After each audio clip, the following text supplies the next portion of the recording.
पुनीत पावन शिव महापुराण की कथा संपूर्ण विश्व के कल्याण हेतु बाबा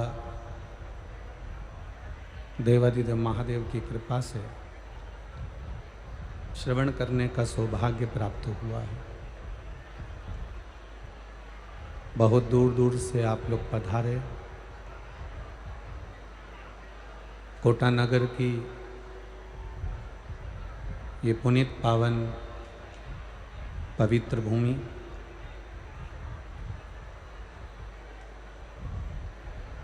जहाँ पर कोटा राजस्थान की इस वीरों की भूमि पर,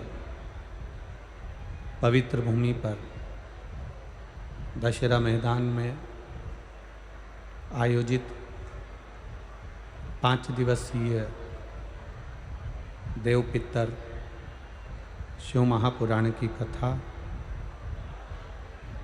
जो संपूर्ण विश्व का कल्याण करने वाली है,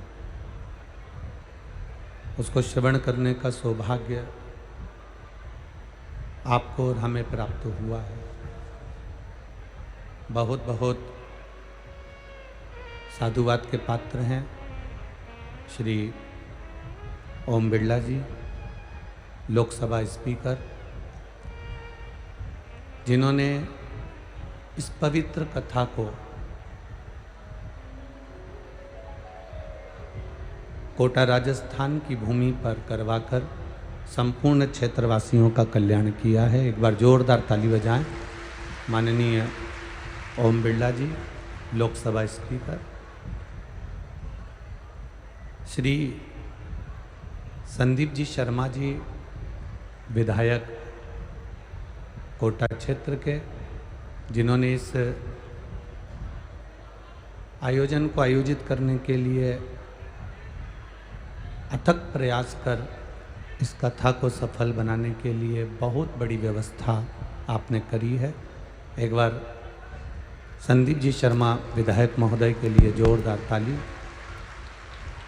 कथा के इस पावन अवसर पर देवादिदेव महादेव का गुणगान श्रवण करने पधारे माननीय श्री पीयूष गोयल जी, केंद्रीय मंत्री, जिन्होंने बहुत सुंदर उद्बोधन यहाँ व्यासपीठ के नज़दीक से दिया। एक बार माननीय पीयूष गोयल जी के लिए भी जोरदार ताली बजाकर स्वागत, वंदन, अभिनंदन। एवं इस पवित्र भूमि पर, वीरों की भूमि पर विराजमान आप सभी श्रोता भाई बहन, मथुराधीश जी की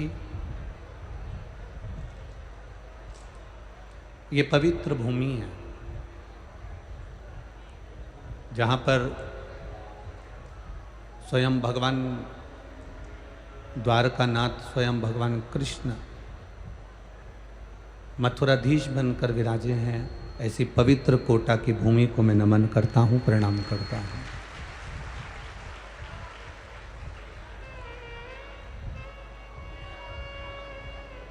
बहुत कठिन है भगवान की कथा, और उसमें भी कठिन है शिव महापुराण की कथा। बस एक निवेदन है आप सभी से, 100 रुपये का, 50 रुपये का पेट्रोल खर्च कर कर आप यहाँ तक पहुँचे हो। बोलो सही है कि गलत है? बोलो तो सही है ना? 2-3 घंटे पहले कथा के पंडाल में पहुँचे हो। आवाज़ नहीं आ रही ऊपर, आवाज़ें खोलो, आवाज़ खोलिए। 2-3 घंटे पहले कथा के पंडाल में पहुँचे हो और बड़ी मेहनत कर कर जगह संभाली है। तो इस कथा को इधर से सुनकर इधर मत जाने देना, पूरी की पूरी बांध कर लेकर जाना, जिससे तुम्हारी जिंदगी सार्थक हो सके।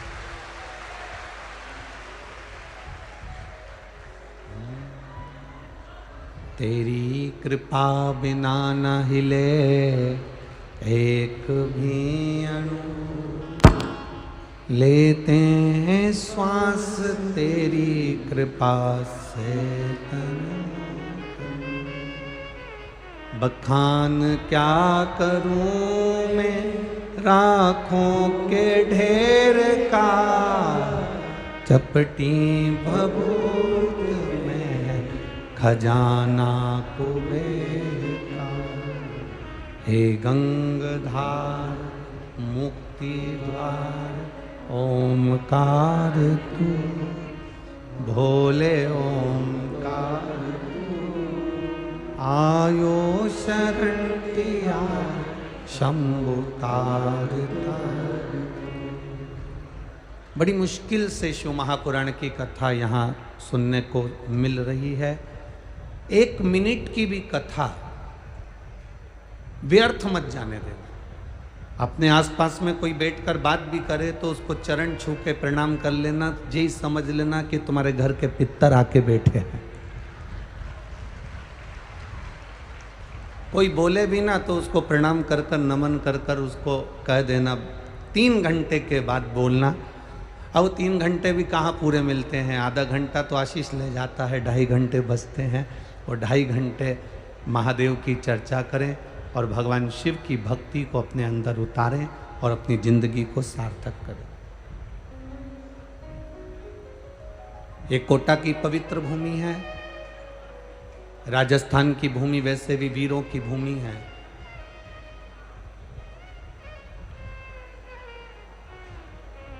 एक निवेदन के साथ में इस कथा को प्रारंभ कर रहे हैं।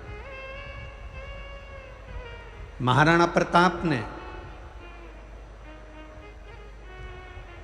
श्री महाराणा प्रताप जी ने घास की रोटी खाकर अपने सनातन धर्म की रक्षा करी थी। जब वो घास की रोटी खाकर अपने सनातन धर्म को बचा सकते हैं तो तुम गाय को घास खिलाकर गाय बचा सकते हो, ये निश्चित है।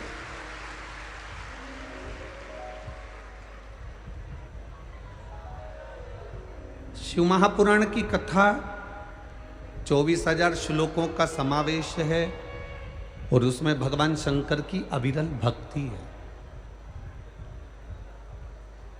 जिस भाव से हम इसको श्रवण करते हैं, भगवान उस भाव से हमारी कामना पूर्ण करता। ये जरूरी नहीं है कि सीवर वाला महाराज तुमको दिख रहा है कि नहीं दिख रहा, प्रदीप मिश्रा नजर आ रहा है कि नहीं आ रहा। मूल है आप जहां बैठे हो। हम तो कार्यकर्ताओं से भी निवेदन करेंगे, तुम्हें खड़े रहने की जरूरत नहीं है, क्योंकि बार बार कोटा में शिव पुराण की कथा नहीं हो सकती। आपको जहां जगह मिले वहां बैठकर शिव महापुराण की कथा को सुनो और झोली पसार कर प्रणाम कर कर सुनना। ये इतने पत्र यहाँ जो आए हैं ये तो पहले दिन के पत्र हैं, अभी 4 दिन बाकी है। इन पत्रों में आपका विश्वास लिखा हुआ है कि भोले बाबा ने आपको क्या क्या दिया है।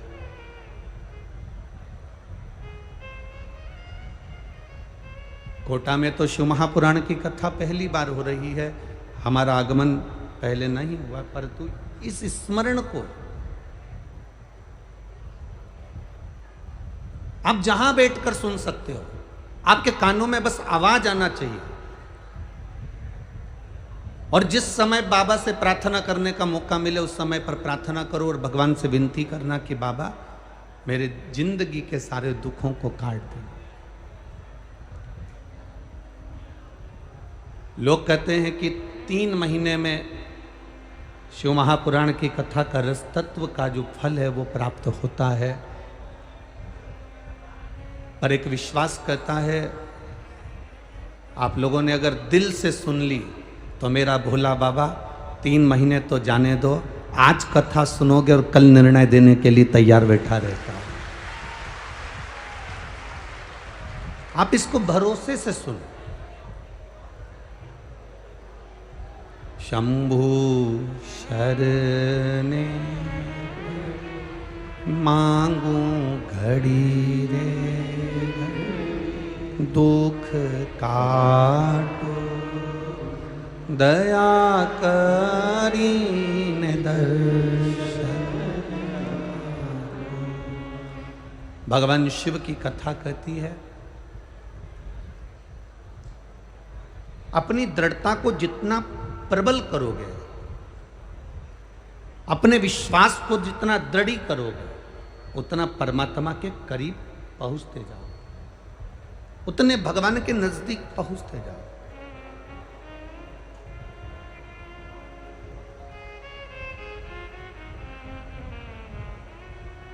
देखिए,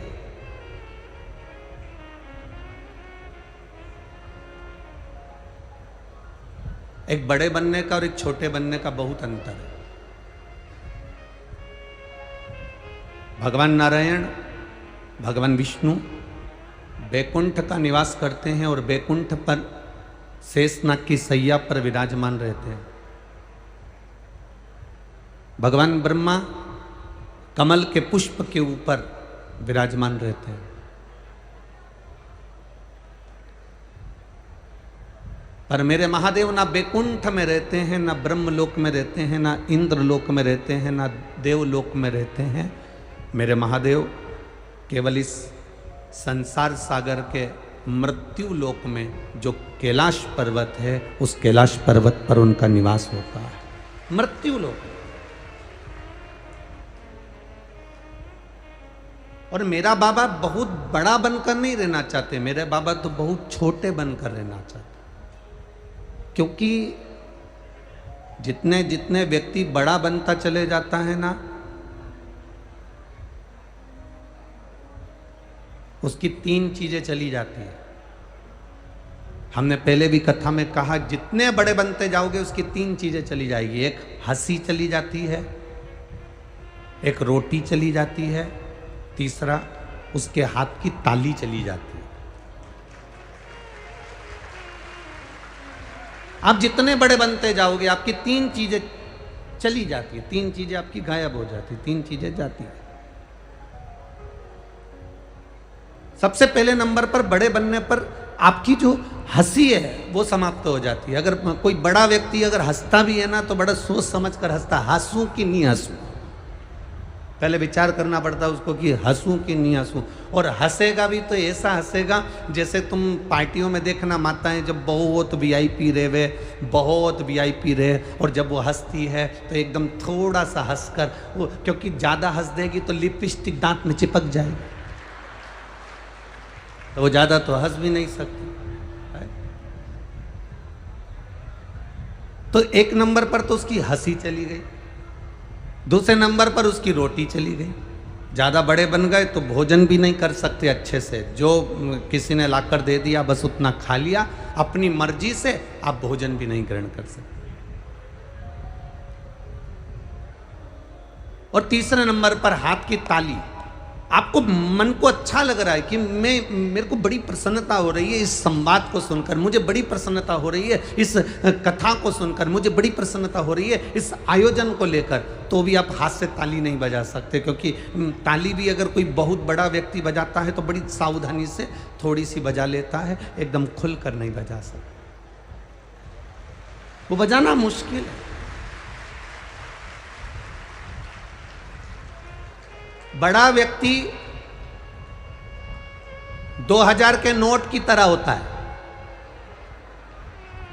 और छोटा व्यक्ति 1, 2, 5, 10 रुपए की चिल्लर जैसा होता है। अब तुम ईमानदारी से बताना, 2000 का नोट ज्यादा काम आता है कि चिल्लर ज्यादा काम आती है? जम के तो बोलो रे कोटा वालों जरा, चिल्लर ज्यादा काम आती है ना।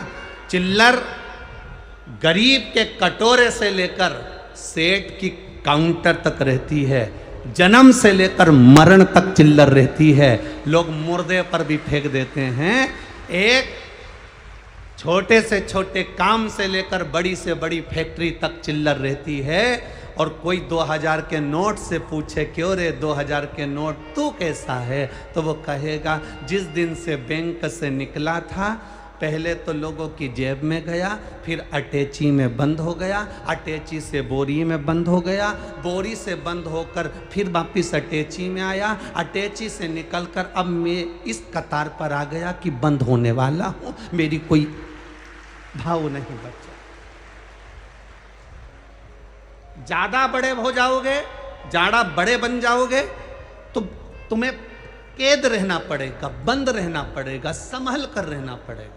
और चिल्लर का काम क्या? छोटे से छोटा व्यक्ति, गरीबड़े से गरीबड़ा व्यक्ति, साधारण से साधारण व्यक्ति अपने आनंद में जीता, अपने खुशी में जीता, अपने सुख में जीता। ये जो कथा हो रही है देव पितर शिव महापुराण की कथा, वो भी पितृपक्ष में जो चल रही है, ये जीवन का एक सुख देने वाली, जीवन का एक आनंद देने वाली, एक रसतत्व प्रदान करने वाली, जिसमें दिल से सुन ली, उसके पूर्वज, उसके पितर पिंड का दान लेने के लिए भी दरवाजे पर नहीं आते और वो देवलोक को चले जाते हैं, भगवान शिव के धाम को चले जाते हैं।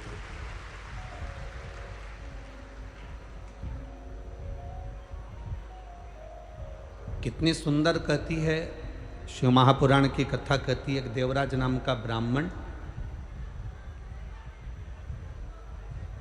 वो देवराज नाम का ब्राह्मण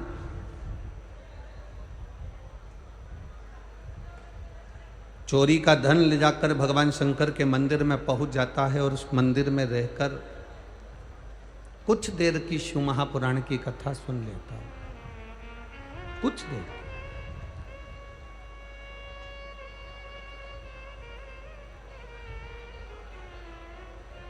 शिव महापुराण में तो कहा गया कि उसने सुनी भी कथा तो कितनी देर की सुनी? मात्र कुछ क्षण की।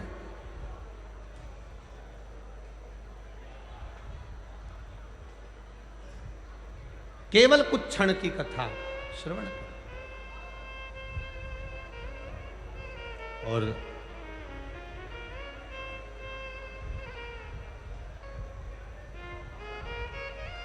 जब शिव महापुराण की कथा सुन रहा था तब शरीर में ताप पड़ रहा था।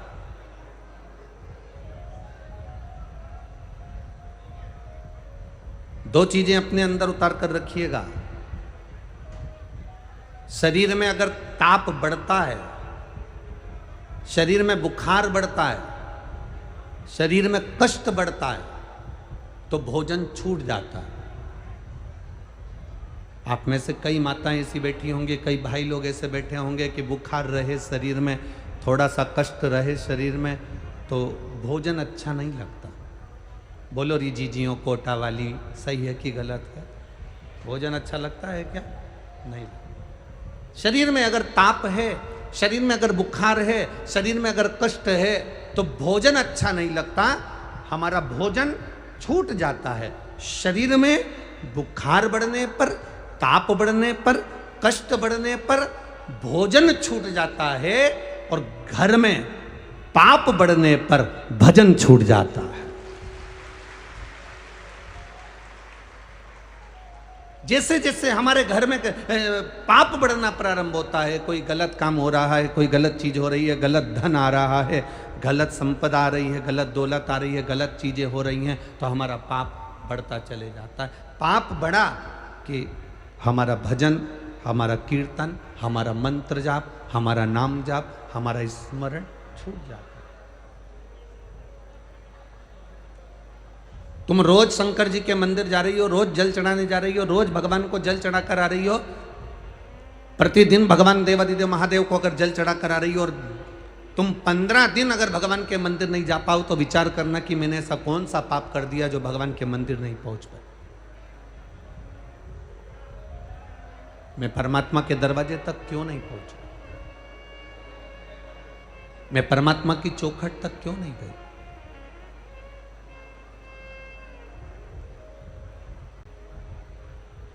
आप रोज रोज अगर मंदिर तक जा रहे हो, 5 दिन की शिव महापुराण की कथा है ये जो कोटा को मिली है। कितने दिन की है? 5 दिन की।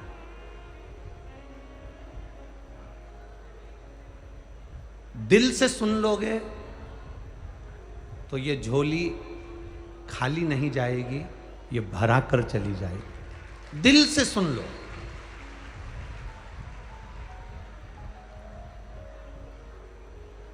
जब घर से चलो तो ये विचार कर कर चलना कि मेरे को जहां जगह मिल जाएगी मैं बैठ जाऊंगी। सुन लो, अपने मुख से कुछ नहीं बोलकर केवल भगवान की कथा का रस तत्व ग्रहण करते चलो। शंभु शरणे पड़ी मांगू घड़ी रे घड़ी, दुख काटो दया करी दर्शन, दया करी दर्शन। दिल से सुनो इसको। आप जितने भावों से सुन लोगे उतने भाव से परमात्मा दे दे। देवराज ब्राह्मण चोरी का धन लेकर शिवालय तक पहुंच गए। अब आप कहोगे कि गुरुजी ये तो चोर था, चोरी का धन लेकर शंकर जी के मंदिर पहुंचा था। ये अच्छी बात थोड़ी ना है कि चोरी का धन लेकर शिव जी के मंदिर में जाना। चोरी का धन लेकर भगवान के मंदिर में पहुंचना ये अच्छी बात थोड़ी ना। हम एक बात कहना चाहेंगे आपसे,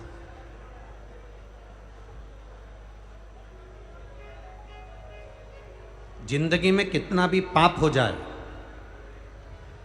जिंदगी में कितना भी आपने झूठ बोल लिया, जिंदगी में आपने कितना भी अपशब्द कह लिया, मनुष्य की देह में आने के बाद आपने कितना भी पाप करा हो, कितना भी झूठ बोला हो, कितना भी छल करा हो, पर शिव महापुराण की कथा कहती है इतना जरूर स्मरण रखना, इस शरीर से कितना भी पाप हो जाए पर भगवान का दरवाजा कभी मत छोड़ना, उसके दरवाजे पर जाते रहो।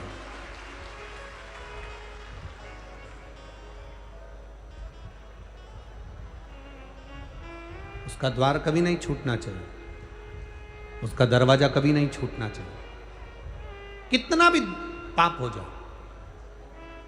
एक व्यक्ति ने कहा गुरुजी ये देवराज नाम का ब्राह्मण तो पाप करा था, चोरी करा था, चोरी करा हुआ व्यक्ति शंकर जी के मंदिर में काय को गया?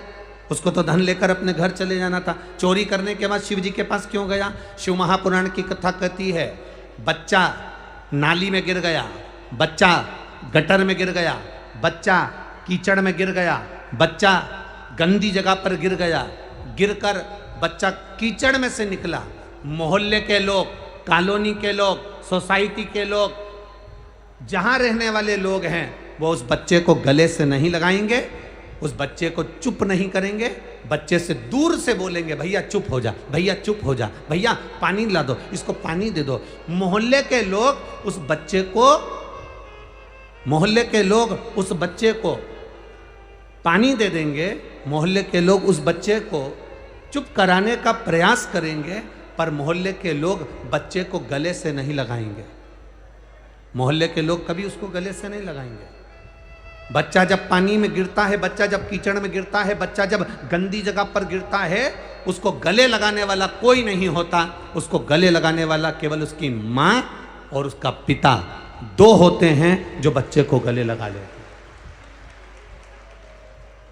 बच्चा कितना भी कीचड़ में गिर गया, बच्चा कितनी भी गंदगी जगह में गिर गया, बच्चा कितनी भी गंदगी में गिरा हो, पर माँ बाप ये नहीं देखते कि मेरा बेटा कीचड़ में गिरा कि गंदगी में गिरा। माँ बाप तो उसको चुप कराने के लिए अपने गले से लगा लेते हैं, अपने गले से उसको लगाकर अपनी गोदी में बिठा लेते हैं। उसी तरह जैसे गंदे बच्चे को भी माता पिता अपने गले से लगाते हैं, उसी तरह व्यक्ति कितना भी पाप करा हो, मेरा महादेव उसको गले से लगाता जरूर है। वो अपने हृदय से लगाता। कर लिया उसने पाप, गलत काम हो गया, पर उसको अपने हृदय से।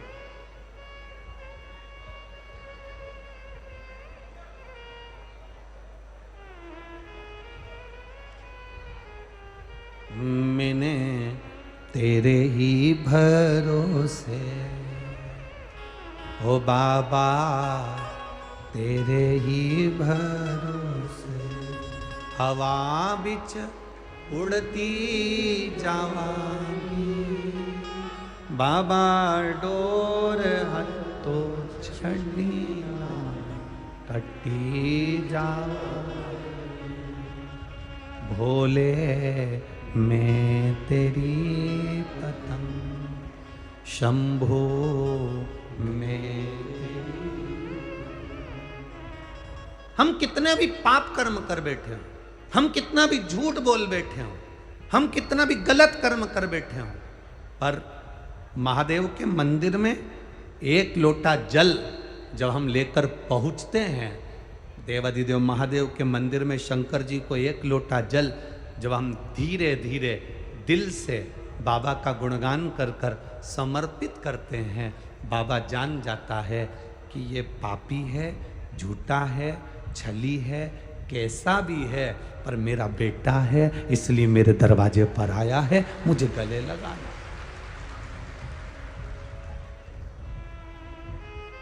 आपने सौंप दिया उस पर, आपने अपनी जिंदगी का सारा भार सौंप दिया। देवराज नाम का ब्राह्मण, उसको नहीं मालूम था कि शंकर के मंदिर में जाने का फल क्या है।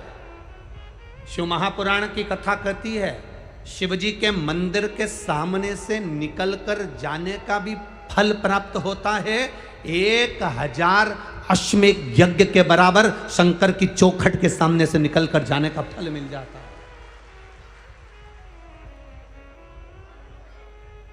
बोल बम का नारा है, आवाज नहीं आई तुम्हारी है, आवाज थोड़ा तेज कर कर, बोल बम का नारा है, सारी समस्या का हल। और वो होता है। ये अभी हम पत्र ज्यादा नहीं पढ़े, हमने तो केवल ये अभी 3-4 पत्र पढ़े हैं। इन पत्रों में किसी ने लिखा, देखिए,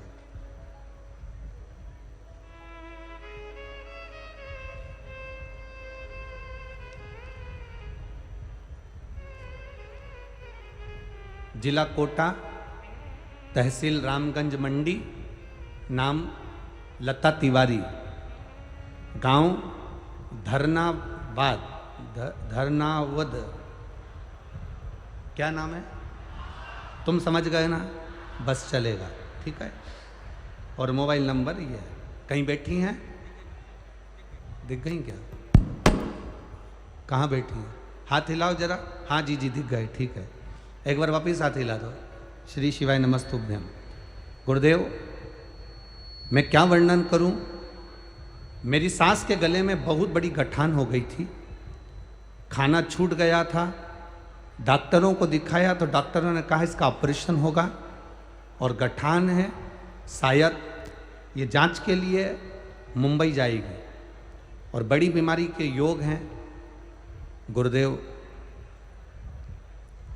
अब करें क्या?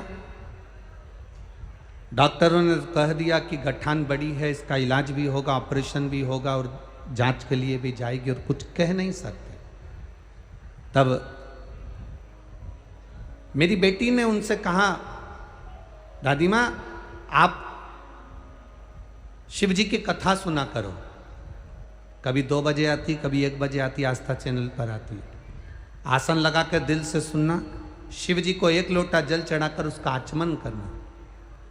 दादी कैसे जाए, शरीर का कष्ट था, जाना आना बड़ा मुश्किल था, खाना तो बहुत पहले से छूट गया था कि खाना भी नहीं खा सकती थी गठान के कारण।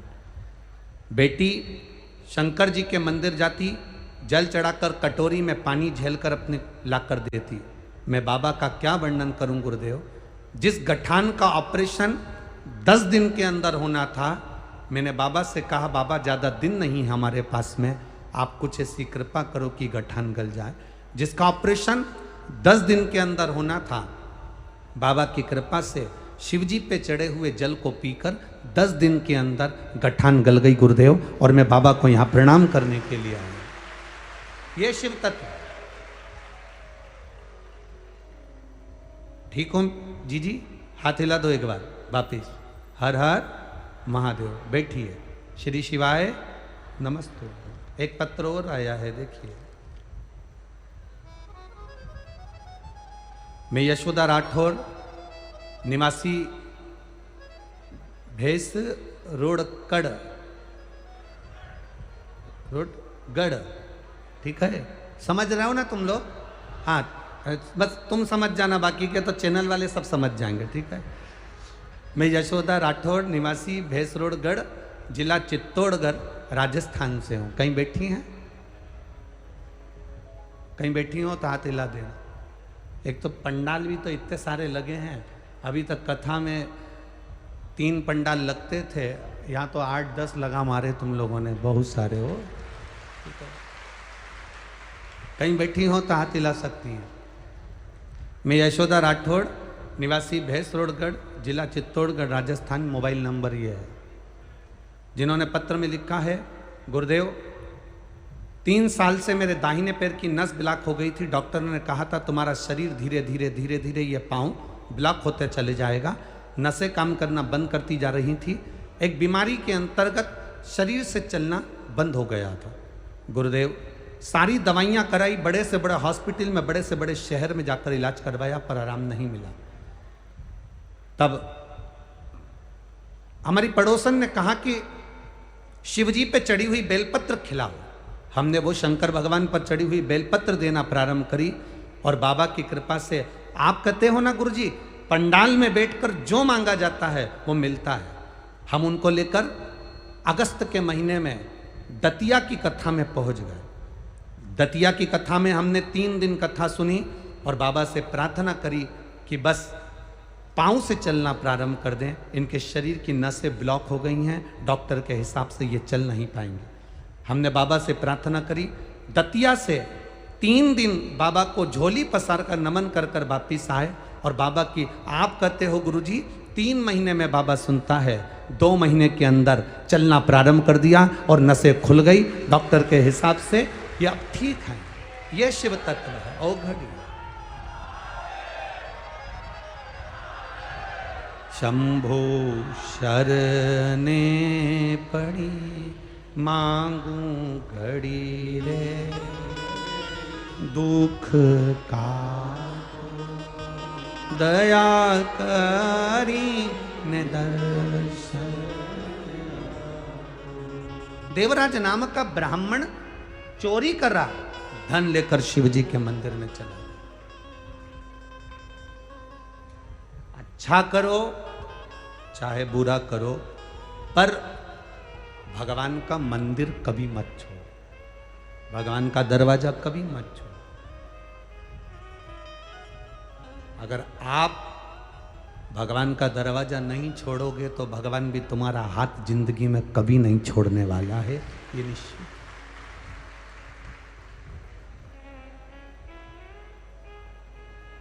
शिक्षा और परीक्षा ये दोनों अलग अलग है। एक कोटा की जो नगरी है, ये तो वैसे भी एजुकेशन में, विद्या में, पढ़ाई में आगे रही है।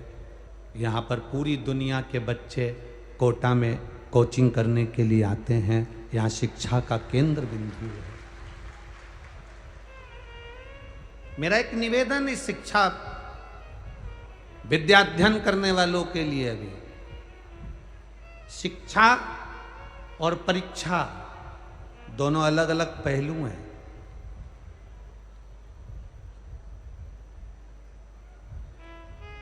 अच्छी शिक्षा हमें सफलता की ओर लेकर जाती है। आप जितनी अच्छी कोचिंग कर रहे हो, जितनी अच्छी पढ़ाई कर रहे हो, अच्छी शिक्षा हमें सफलता की ओर लेकर जाती है। शिक्षा सफलता देती है, और परीक्षा, टेस्ट, इंटरव्यू ये हमको नीचे गिरना नहीं सिखाते। ये परीक्षा, टेस्ट, इंटरव्यू ये हमें बल प्रदान करते हैं कि तुम्हें दुनिया से लड़ने की सामर्थ्यता कैसी होना चाहिए। शिक्षा सफलता देती है, परीक्षा बल देती है।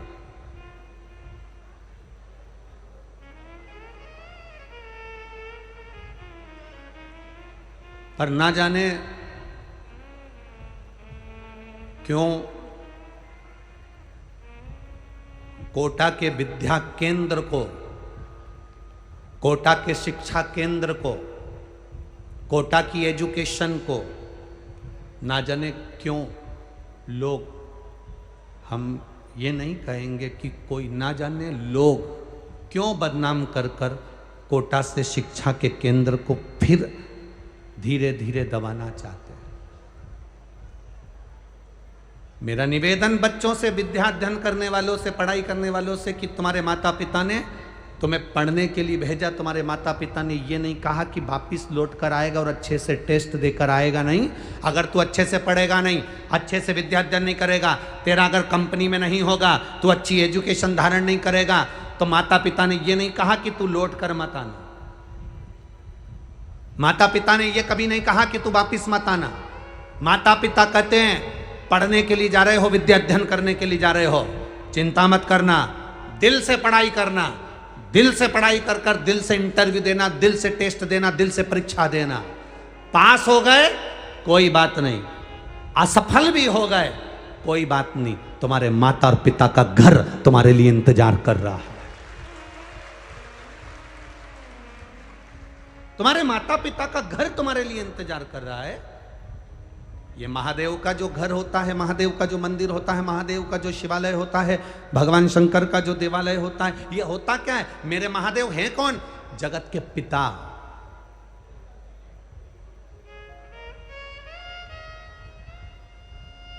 शिव महापुराण की विद्येश्वर संहिता में लिखा है, ब्रह्मा और विष्णु जी ने मिलकर मंथन करा। भगवान ब्रह्मा जी ने पूछ लिया था भगवान नारायण से, तुम्हारे पिता कौन है, तुम्हारे पिता हैं कौन? तब भगवान विष्णु के मुख से निकल गया था, शंकर मेरे पिता हैं, देवादिदेव महादेव मेरे पिता हैं। ये भगवान विष्णु के मुख से निकल गया तो ब्रह्मा जी को तो हंसी आ गई। ब्रह्मा जी ठाका लगाकर हंसने लगे।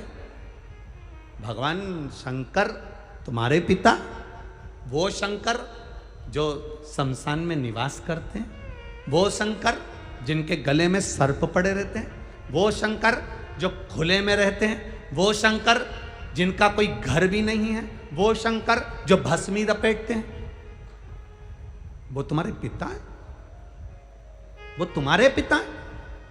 भगवान नारायण ने कहा हाँ, वो मेरे पिता हैं। देव अधिदेव महादेव मेरे पिता हैं, ये मुझे गर्व है। तो भगवान ब्रह्मा जी ने पूछा इसमें गर्व की कौन सी बात है? तो भगवान विष्णु ने कहा पिता होता ही ऐसा है। एक पिता को देखना, पुरानी शर्ट पहन लेगा, पुरानी पैंट पहन लेगा, बनियान अंदर से फट रही होती है और बच्चे को जीन्स और टी शर्ट पहनाकर स्कूल भेज देगा। पिता में और बच्चे में अंतर है।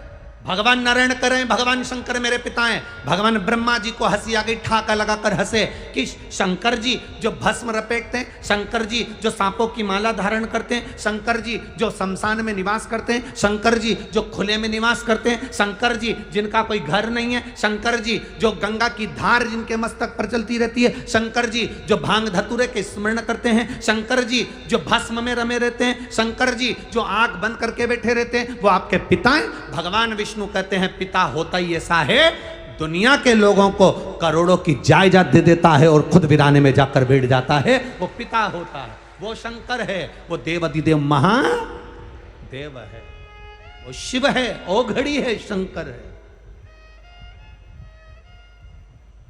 दुनिया को सुख देता है, स्वयं वीराने में रहता है। आप इतने आए हो लाखों की संख्या में, यहां से जाते समय अगर कोई गिनती कर सके तो करना। कथा के पहले दिन आप लोग लाखों की संख्या में आए हो, दूसरे दिन की चिंता बढ़ गई है माननीय विधायक महोदय जी की भी और ओम बिरला जी की भी। दूसरे दिन की चिंता बढ़ गई है कि बैठोगे कहां, तेरा क्या होगा कालिया।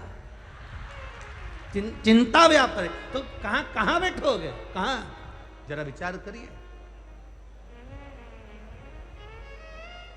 किस जगह पर विराजोगे? और जितने तुम अंदर भरे हो ना इस ग्राउंड में, उससे आधे बाहर पेड़ों के नीचे रोडों पर बैठे हुए हैं, जहां जहां आवाज जा रही है लोगों के पास, जहां तक आवाज पहुंच रही है वहां आधे वहां भी हैं, गाड़ियों के पास, ग्राउंड के पास।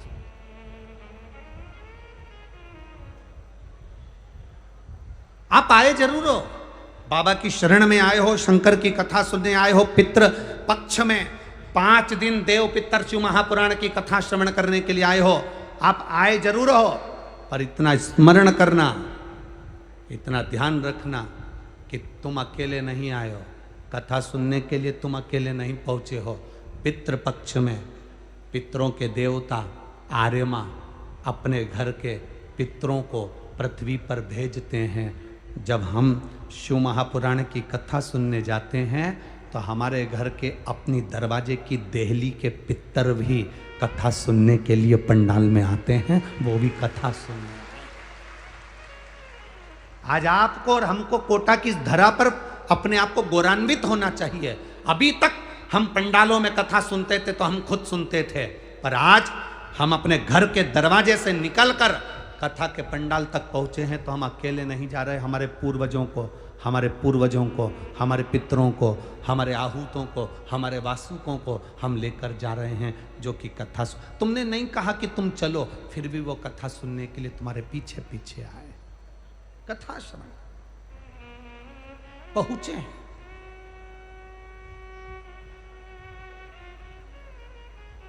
देवराज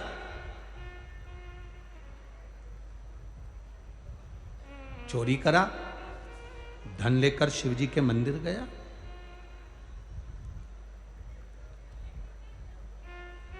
मंदिर से बाहर निकला, मंदिर में बार बार लोग चिल्लाकर कह रहे थे हर हर महादेव। तो देवराज को गुस्सा आ रहा था, क्रोध आ रहा था,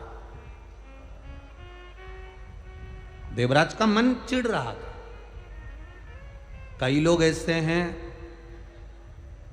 जिनको सनातन धर्म अच्छा लगता है, उनको कोटा में शिव महापुराण अच्छी लगेगी। जिनको सनातन धर्म से नफरत है उनको शिव पुराण में भी कहीं ना कहीं ऐब नजर आए।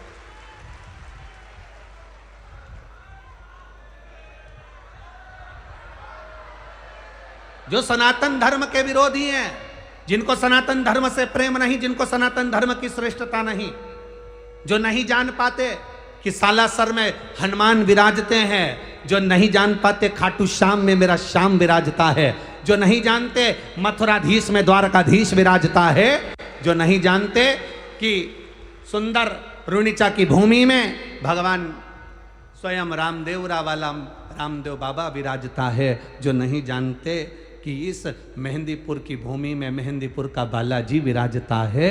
सारी दुनिया का लोग कहते हैं शिक्षा का केंद्र बिंदु कोटा है, राजस्थान है। हम कहते हैं पूरी दुनिया के पूर्वजों, पितरों और उनके पूर्वजों का केंद्र बिंदु भी राजस्थान ही है। केंद्र बिंदु ये एक शब्द नहीं बोलते। कोई पानी की टंकी दान कर देता है तो वहां लिखा रहता है भामाशाह। बोलो बोलो, सही है कि गलत है? अरे जम के तो बोलो रे कोटा वालों, सही है।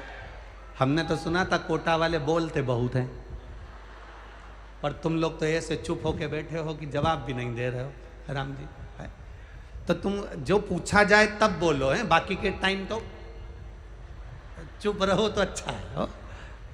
तो लोग लिखते थे कोई ने पानी की टंकी दान करी तो के भामासा, कोई ने साइकिल दान करी तो के भामासा। भामासा का मतलब मालूम है तुम लोगों को? कौन था भामासा? महाराणा प्रताप जब जंगल में चले गए,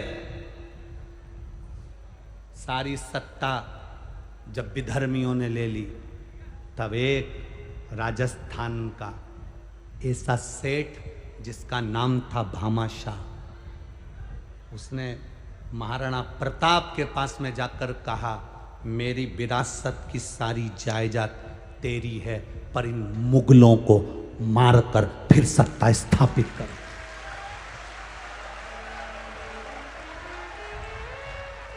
वो भामाशाह ने अपनी सत्ता, अपनी विरासत, अपनी सत्ता, अपना वैभव, अपना धन, अपनी दौलत, अपनी संपदा सब दे दी। महाराणा प्रताप को संभाल और फिर वापिस सनातन धर्म की स्थापना कर। वापिस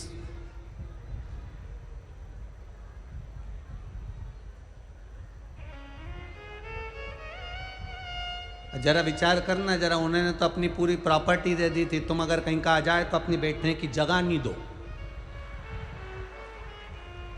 अगर कहीं का आ भी जाए ना और बाजू में आकर के जी जी थोड़ा सा खसक जाना, जी जी ए प्लीज थोड़ा सा खसकना, नहीं खसकूंगी। अब बैठी थी तीसरी में और फैल गई, ले नहीं हट। तो उसने भी जाते जाते अब इतने में तो इसको क्या बोलिए, अब शिव पुराण तो धरी रह गई, महाभारत चालू हो गई। अब कहां गए?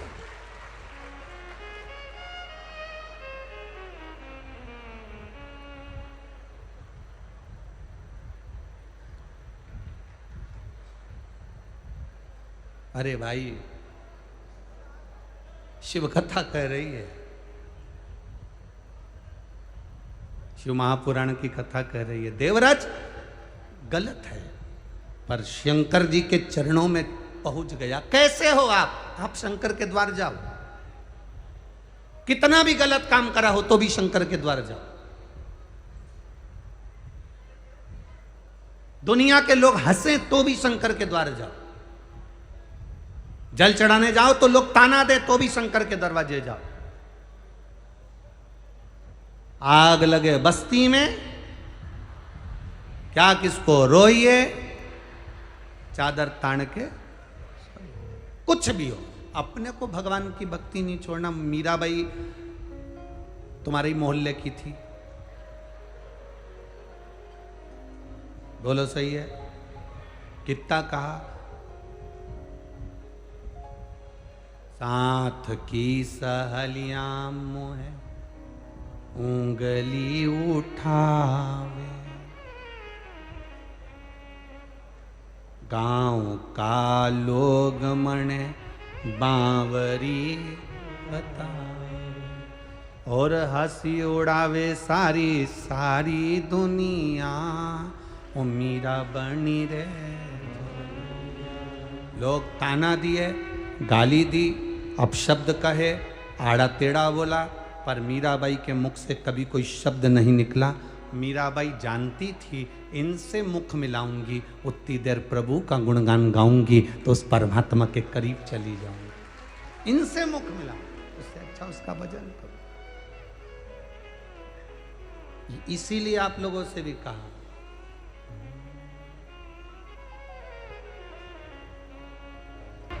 दिल की बात कहें, बाबा से प्रार्थना करें। बाबा कोटा नगर के इस पावन कथा पंडाल में बैठकर आपसे प्रार्थना भाव से करें। जहाँ जगह मिले वहाँ बैठ जाओ, जैसी जगह मिले वैसे बैठ जाओ और दिल से प्रार्थना करना सब। और जो लोग टीवी पर कथा सुन रहे हैं आस्था चैनल पर, वो आस्था चैनल पर, जो फेसबुक यूट्यूब पर श्रवण कर रहे हैं फेसबुक यूट्यूब पर, बड़े प्रेम से बाबा से प्रार्थना करिए। जिसको आता है साथ में बड़े भाव से धीरे धीरे आराम से बोलिए, श्री शिवा नमस्तो, श्री शिवा नमस्तो, श्री शिवा नमस्तो, श्री शिवा नमस्तो, श्री शिवा नमस्तो। भोला सब दुख काटो, ओ भोला सब दुख काटो। शिव शंकर जपो तेरी माला, भोले बाबा जपो तेरी माला, भोला सब दुख काटो, ओ भोला सब दुख काटो। वेश है मंगलकारी, वेश है मंगलकारी, शमशान वासी हमारा, शमशान वासी हमारा, ओ भोला सब दुख काटो, ओ भोला सब दुख काटो। शिव कथा कह रही है महाराज। देवराज बेलपत्री के पेड़ के नीचे पहुंच गया। जब चिल्ला रहे थे हर हर महादेव तो देवराज को ठीक नहीं लगा और वह बेलपत्र के वृक्ष के नीचे पहुंचा। जब वो बेलपत्री के वृक्ष के नीचे गया उसके प्राण छूटे, उसके प्राण समाप्त हुए।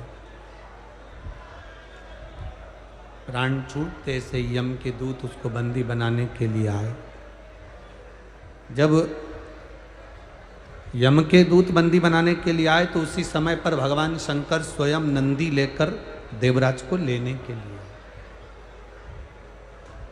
देखिए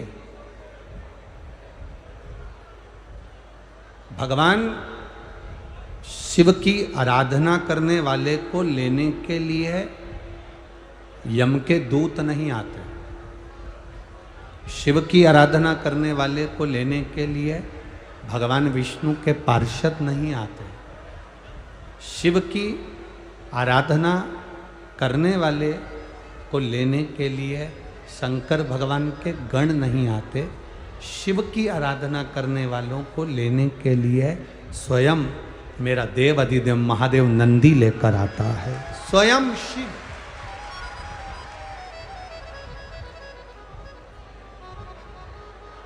स्वयं मेरा शंकर आता, स्वयं।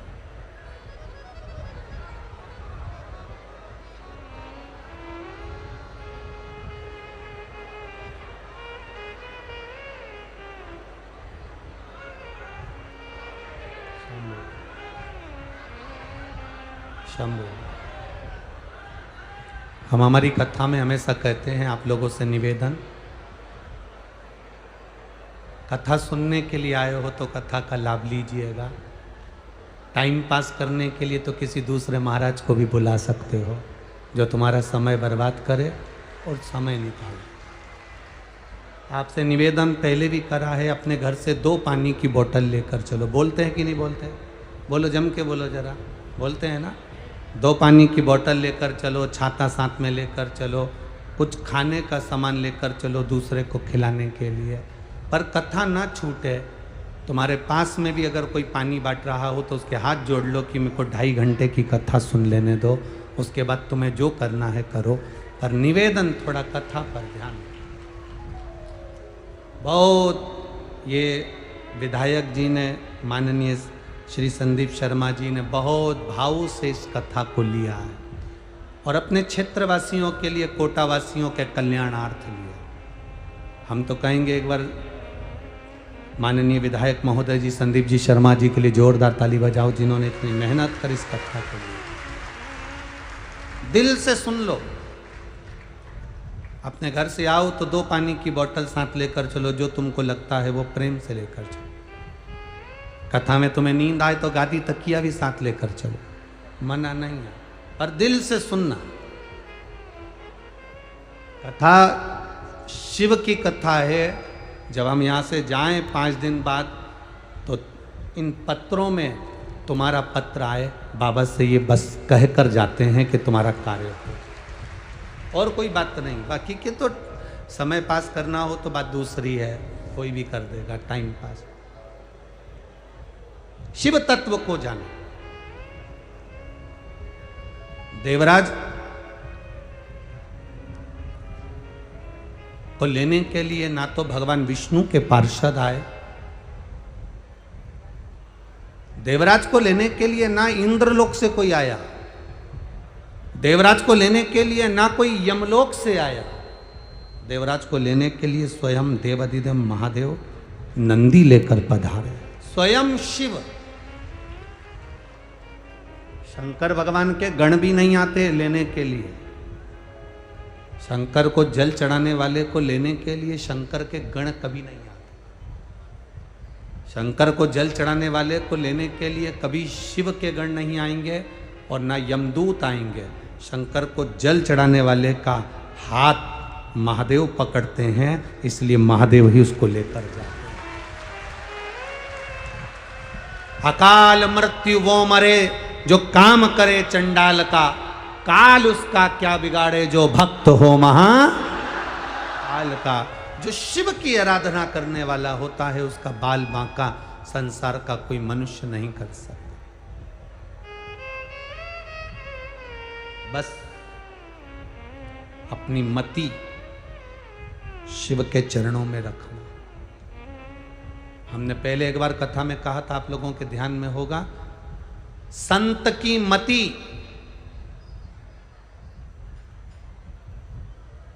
संत की मति और गृहस्थ में रहने वाले की श्रीमती,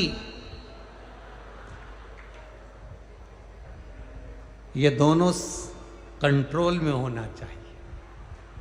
ये जितनी संयम में रहती है उतनी जिंदगी का सुख आपके जीवन में प्राप्त होता रहता है। हम ये नहीं कह रहे कि तुम श्रीमती को दबा कर रखो, वो दबने वाली नहीं है। हमारा तो इतना सा कहना है कि मति और श्रीमती ये दोनों सही जगह सही स्थान पर, बुद्धि कंट्रोल में, अर्थात कोई ऐसा शब्द ना बोला जाए जिससे किसी के हृदय को ठेस पहुंचे, किसी के चित्त को ठेस पहुंचे। मति को भी सही जगह लेकर जाइए। सत्संग में, भजन में, कीर्तन में, कोई बीमार है उसकी सेवा में, कोई कष्ट में है उसके कष्ट को मिटाने के लिए मति को भी सही जगह लेकर जाइए। और अपनी श्रीमती को भी गलत जगह पर नहीं, कहीं इधर उधर गलत जगह पर नहीं, श्रेष्ठ जगह पर लेकर जाइए कि सही जगह वो पहुंचे। देवराज ने 5 मिनट की कुछ क्षण की शिव महापुराण की कथा को सुना था। सुनकर देवराज बेलपत्री के वृक्ष के नीचे चला गया था। वहां उसको याद नहीं रहा कि यह बेलपत्री का वृक्ष है। बेलपत्री की छांव में उसके प्राण छूट गए। बेलपत्री की छांव में उसके प्राण छूट गए।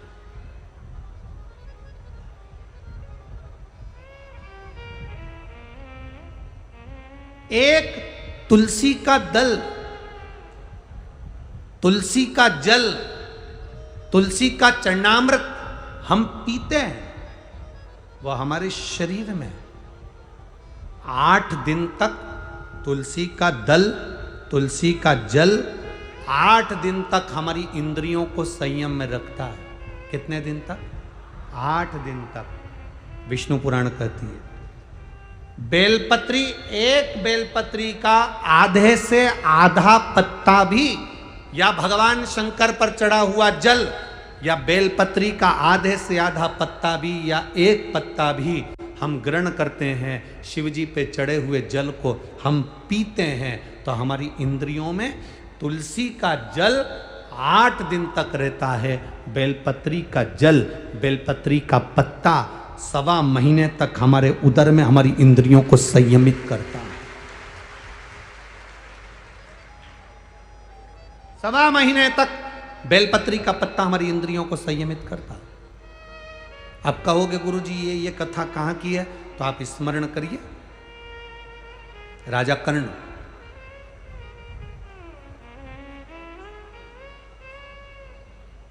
एक खड्डे में उसका रथ का पहिया फंस गया। राजा कर्ण खड्डे में रथ का पहिया फंसा।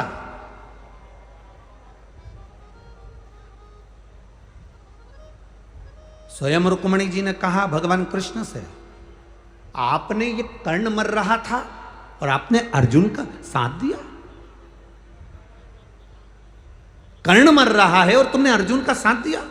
भगवान कृष्ण कहते हैं, सुन रुक्मणी, ये कर्ण की गलती है।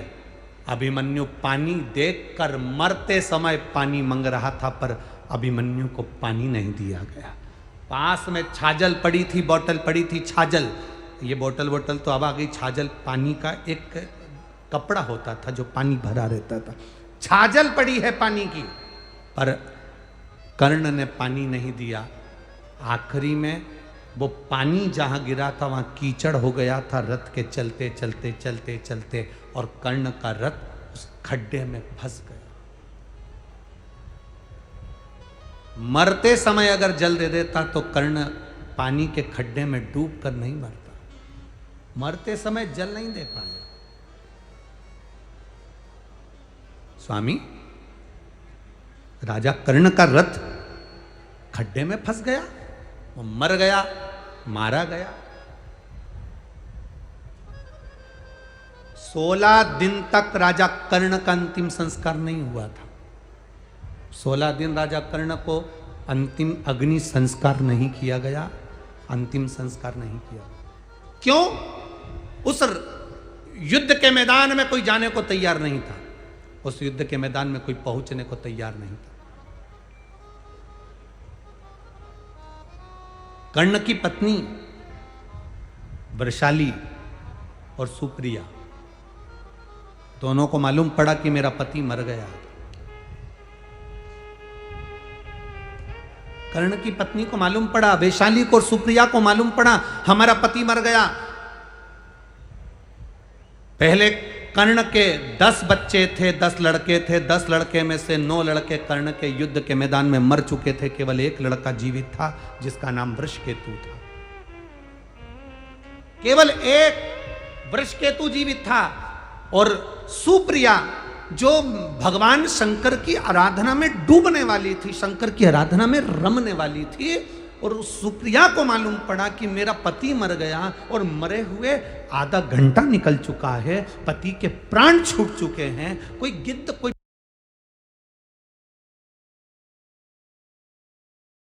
पशु, कोई पक्षी, कोई जानवर, कोई जलचर, कोई थलचर उसको ना खा जाए, उसकी गति ना बिगड़ जाए, उसके शरीर को कोई भक्षण ना कर जाए, कोई असुर उसके ऊपर आक्रमण ना कर जाए, उसके शरीर के कोई टुकड़े ना कर दे। सुप्रिया आंख से आंसू बहा रही है। कर्ण की दोनों पत्नियां वृषाली और सुप्रिया रो रही हैं। बेटे वृषकेतु ने आकर कहा, मां पिता मर चुके हैं, पिता शांत हो गए, पिता के प्राण छूट गए। मां, पिता चले गए, पिता समाप्त हो गए। और उस जगह पर समाप्त हुए हैं जहां पर युद्ध हो रहा है। वहां से बॉडी को उठाना, शव को उठाना कठिन है। आसपास युद्ध चल रहा है, बीच में पिता और दुश्मनों का खेमा है। करा क्या जाए? सुप्रिया ने अपने बेटे वृषकेतु से कहा, केवल एक काम कर वृषकेतु, केवल एक काम कर। मेरा पति मर गया, उसके शरीर के पास में जा, युद्ध के मैदान में कहीं अगर बेलपत्र का वृक्ष हो, उस बेलपत्र के वृक्ष में से एक बेलपत्र तोड़कर मेरे पति के नजदीक में या उसके शरीर के पास ले जा। मां, उस युद्ध के मैदान में जहां पिता का शव पड़ा है, चारों तरफ युद्ध हो रहा है, कैसे जाएंगे? वो बेलपत्री का फल क्या होता है? बेलपत्री के वृक्ष की एक पत्ती का फल क्या होता है? शिव महापुराण की कथा कहती है, देव पितर, शिव महापुराण की कथा कहती है कि ये पितृपक्ष 16 दिन जो कर्ण को मिले हैं वो साधारण नहीं थे। एक बेलपत्र का पत्ता वृषकेतु तोड़ता है। तोड़कर वृषकेतु युद्ध के मैदान में रथ पर सवार होकर युद्ध लड़ता लड़ता पिता के नजदीक में जाता है। रथ चलता रहता है, वृषकेतु नीचे कूद जाता है। और कर्ण का 10वें नंबर का बेटा छोटा, 9 बेटे मर चुके थे राजा कर्ण के।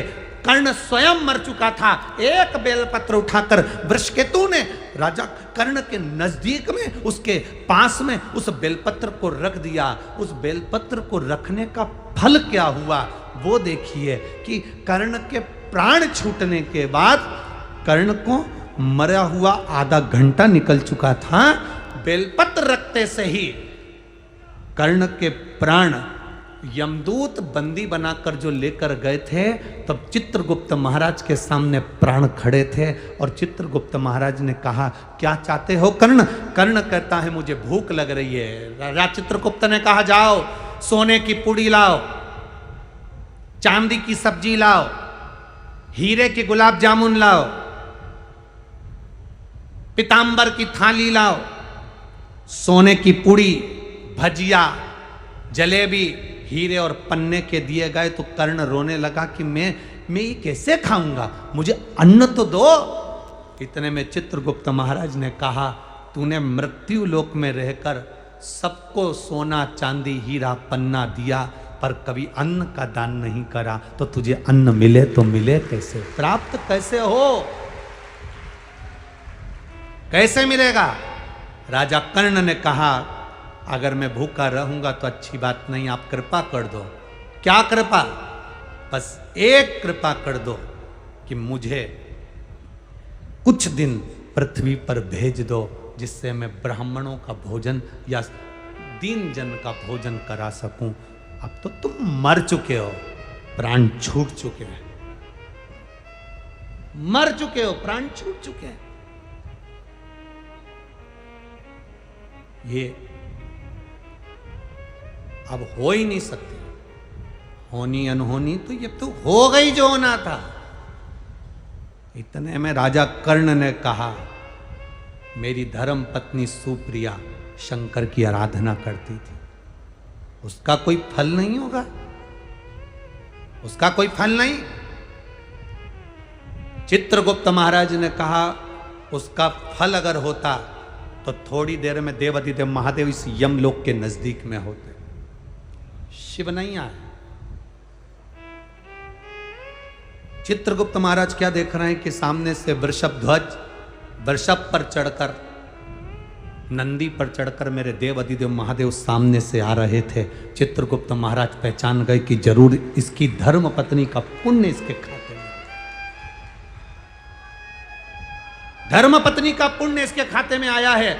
जैसे ही देवाधिदेव महादेव सामने आए, राजा कर्ण ने हाथ जोड़ा। हाथ जोड़कर राजा कर्ण कहते हैं, बाबा ए मेरे शंभु, ए मेरे त्रिकालदर्शी कैलाशी अविनाशी, मैंने सोना दान करा, हीरे दान करे, पन्ना दान करा, पीतांबर दान करा, अंबर दान करा, मैं अन्न दान नहीं कर पाया। बाबा मैं अन्न नहीं दे पाया। कर्ण रो रहा था, शंकर देख रहे थे। शिवजी देखकर राजा कर्ण से कहते हैं, कर्ण क्यों चिंता करता है? ए बाबू, चिंता करने की जरूरत नहीं है। तेरी धर्म पत्नी ने तेरे शव के पास एक बेलपत्र रख दी थी, वो बेलपत्र का फल ये होगा। चित्रगुप्त महाराज, अभी तक इसके प्राण या इसका शरीर समाप्त नहीं हुआ है। एक काम करो, 16 दिन के लिए इसके शरीर को किसी दूसरे का रूप धारण कराकर मृत्यु लोक में भेज दीजिए। वो बेलपत्र का फल ये था, एक बेलपत्र का पुण्य ये था। राजा कर्ण का शरीर वापिस जीवित करा गया।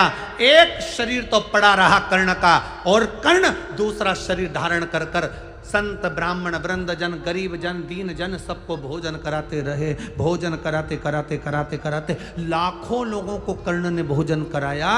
देव अधिदेव महादेव देखकर मुस्कुरा रहे थे कि कर्ण भोजन कराते कराते तिलक लगा रहे थे, और तिलक लगाकर गिन रहे थे। एक ब्राह्मण को भोजन कराया, 2 ब्राह्मण को भोजन कराया, 3 ब्राह्मण को भोजन कराया, 4 ब्राह्मण को भोजन कराया, 5 ब्राह्मण को भोजन कराया, 5 संतों को भोजन कराया, 5 गरीब दीन को भोजन कराया। देव अधिदेव महादेव ने डमरू का नाद करा। डमरू का नाद कर कर बाबा जी ने कहा, अरे कर्ण, अगर तिलक लगाएगा तो एक ब्राह्मण की गिनती में केवल 1 ब्राह्मण आएगा। श्राद्ध पक्ष के अंदर अगर तू ब्राह्मण को भोजन करा रहा है तो तिलक लगाने की जरूरत नहीं, तो 1 ब्राह्मण को भोजन कराएगा और बिना तिलक के दक्षिणा देगा तो 1000 ब्राह्मण का फल प्राप्त कर लेगा।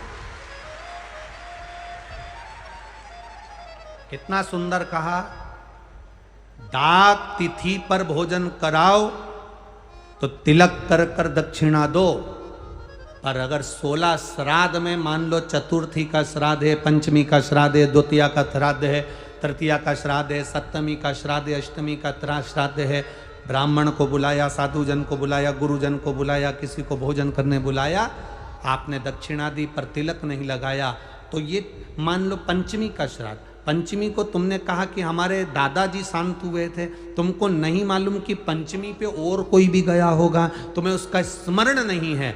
जो जो पंचमी पर गए हैं वो सब तुम्हारे दरवाजे पर आकर खड़े होते हैं। अगर हमने दादाजी के निमित्त से तिलक लगा दिया तो केवल दादा को ही उसका भाग में प्राप्त होता है। अगर हमने तिलक नहीं लगाया तो पंचमी के दिन हमारे पूर्वजों में 71 पीढ़ी में कोई गया होगा पंचमी को, तो सबको उसका फल मिल जाता है, तो पितृदोष समाप्त हो जाता है।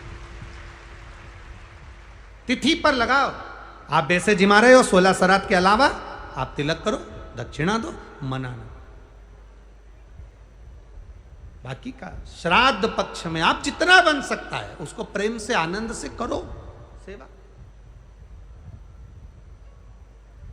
जितने प्रेम से कर सकते हो आप खूब भाव से सेवा करो। एक बेलपत्र का फल यह हुआ कि कर्ण का शरीर 16 दिन के लिए वापस दिया गया। 16 दिन राजा कर्ण ने भोजन कराया, खूब भोजन कराया, खूब अन्न का दान दिया। आखिरी में जब कर्ण के प्राण छूटे, अंतिम संस्कार की जब घड़ी आई, बेलपत्र का फल यह था कि राजा कर्ण का अंतिम संस्कार करने की जरूरत नहीं पड़ी। देव अधिदेव महादेव की दृष्टि पड़ी, राजा कर्ण का शरीर और उसकी आत्मा सूर्य देवता में विलीन हो गई। ये कर्ण का एक आनंद सूत्र है। सुप्रिया कर्ण की पत्नी आंख में आंसू ढालकर देवाधिदेव महादेव के चरणों में पहुंची।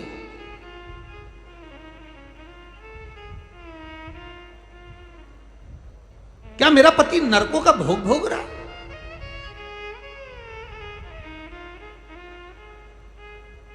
क्या मेरा पति नरकों के भोग को भोग रहा?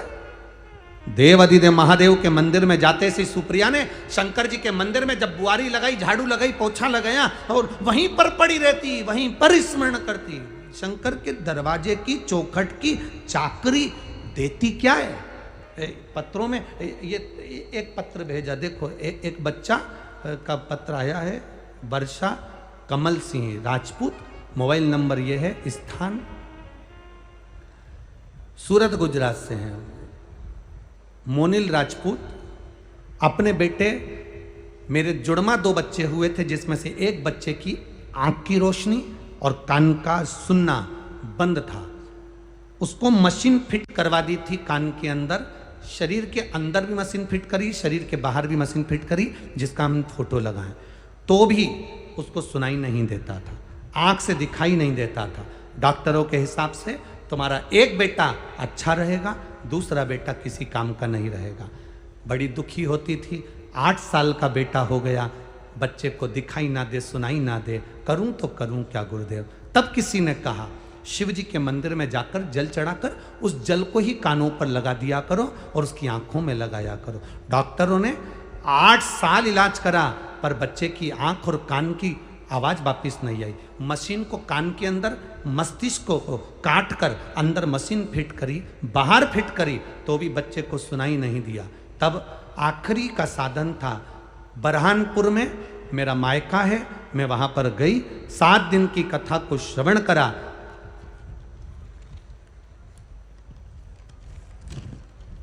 बच्चे का फोटो लगा है, वो आप लोग एलईडी पर देख सकते हैं, और आस्था चैनल पर इस बच्चे के फोटो को आप आस्था चैनल पर भी देख सकते हैं और एलईडीओं पर भी देख सकते हैं। एलईडी वाले भैया भी इसको आप दिखा सकते हैं। बच्चे का जो फोटो लगा है उसको आप एलईडी पर भी दिखा सकते हैं और आस्था चैनल पर भी आप उसे दिखा सकते हैं। बरहानपुर में कथा थी जिसको मैं सुनने के लिए गई, और बरहानपुर की कथा सुनकर आई, बाबा को प्रार्थना कर कर आई, बाबा इसकी आंख की रोशनी और कानों की आवाज़ आप वापिस देना। बस 15 दिन निकले थे, और बाबा की कृपा से मेरे बेटे की आंख की रोशनी भी आई और कानों की आवाज भी आई। मैं बाबा को प्रणाम करती हूँ। ये शिव तत्व है। ओ घड़ी शंकर की करुणा, शंकर की कृपा, शंकर की कथा। एक पत्र बड़ा सुंदर आया है, देखिए। मेरा नाम वंदना कुशवाहा है, पति योगेंद्र कुशवाहा है, महावीर नगर फर्स्ट कोटा। कहीं बैठी हैं आप ही हैं? दोनों हाथ हिला दो एक बार। श्री शिवाय नमस्तुभ्यम। गुरुजी कोटा से रहने वाले हैं गुरुदेव। 20 साल से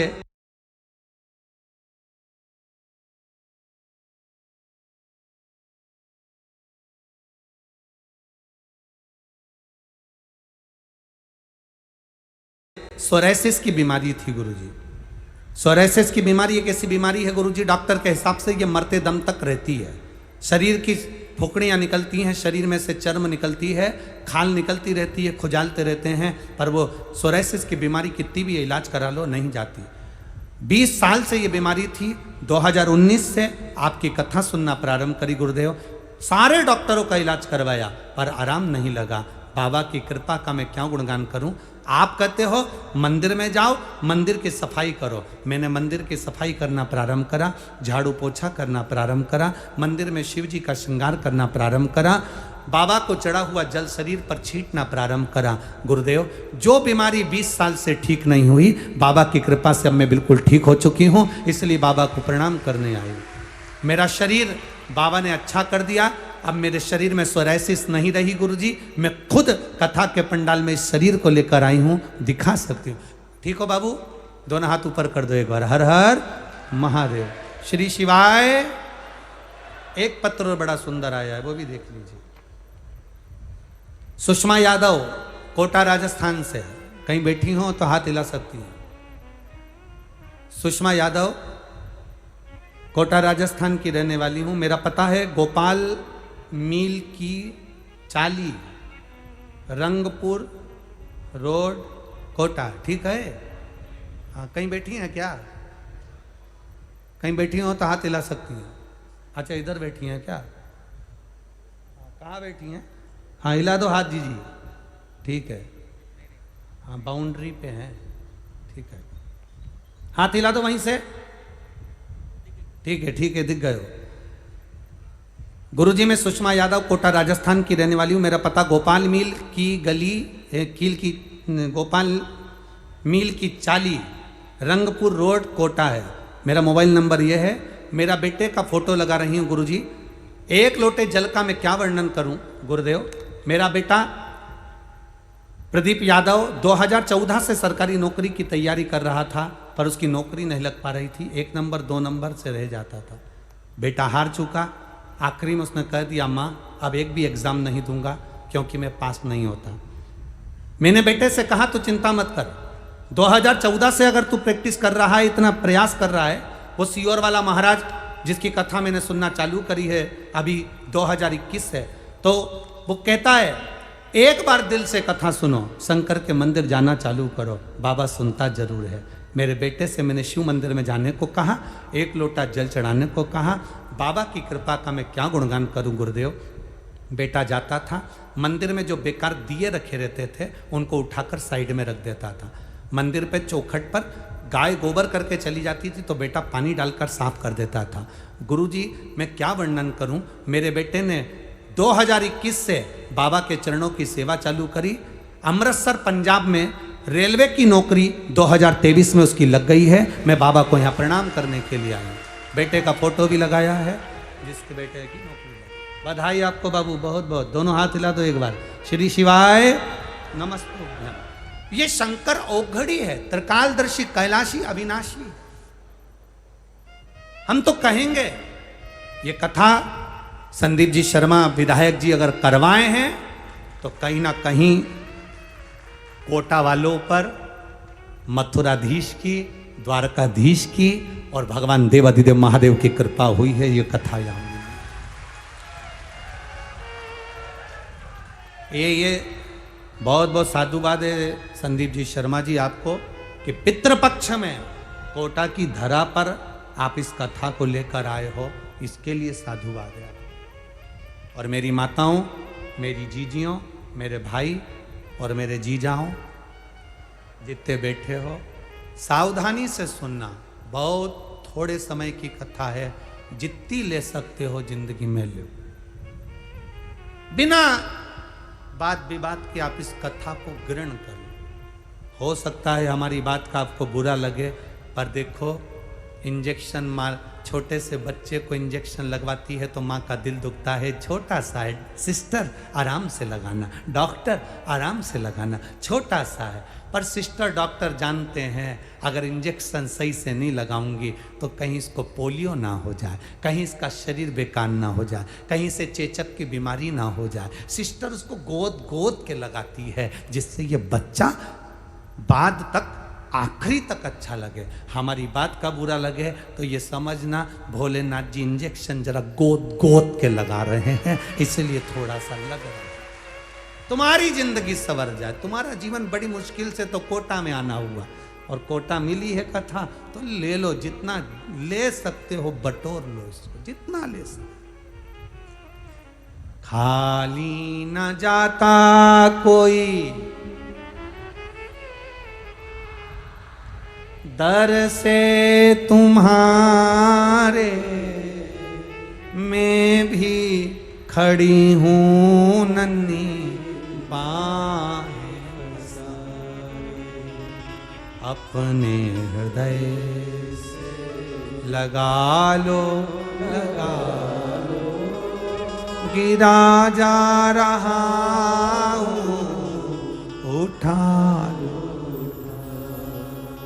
भोले अपने दर से अब तो न टालो, गिरी जा रही हूँ, उठा लो।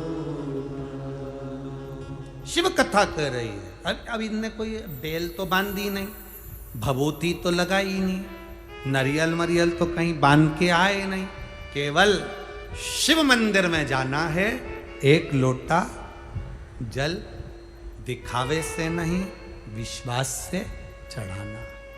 भरोसा तुम्हारा पक्का होना चाहिए, कोई दूसरा नहीं करेगा। तुमको छींक आई ना, छींकना तुम्हें पड़ेगा। खांसी तुमको आई ना, खांसना तुमको पड़ेगा। खांसी तुमको आ रही हो और तुम अपनी बहू से कहो खांस खांस, बहू खांसेगी? बहू भी कह देगी सासू खांसी तो तेरे को आ रही है। छींकना तुमको आ रहा है और तुम मुंह खोल के बैठे, तू छींक, तू छींक। छींकना तुझको आ रहा है, छींक तो। खांसी तुमको आई है तो खांसना तुमको पड़ेगा। भूख तुमको लगी है तो भोजन, बोलो जम के, तुम्हें करना पड़ेगा। बुखार आया तो दवाई तुम्हें खाना पड़ेगी। पेट दुखा तो दवाई तुमको खाना पड़ेगी।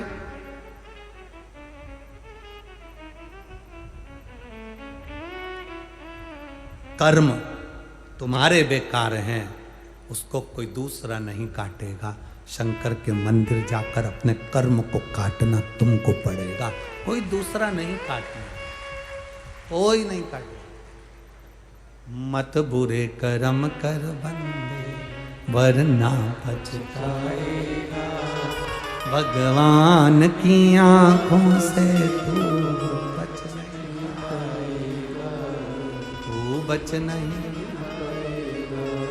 अरे ओ अज्ञानी मत करना, अपने कर्म का भोग अपने को भोगना।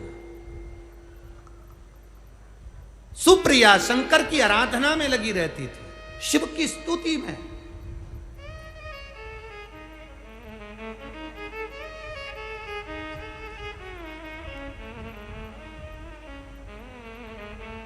अपने बेटे को, वृषकेतु को, सुप्रिया ने एक बेलपत्र का फल जो दिखाया तो वृषकेतु भी जान गया कि बेलपत्र का रस तत्व क्या है। देवपितर, गोपितर, का वर्णन शिव महापुराण की कथा कहती है। पितरों के जो स्वामी हैं वो आर्यमा स्वामी हैं।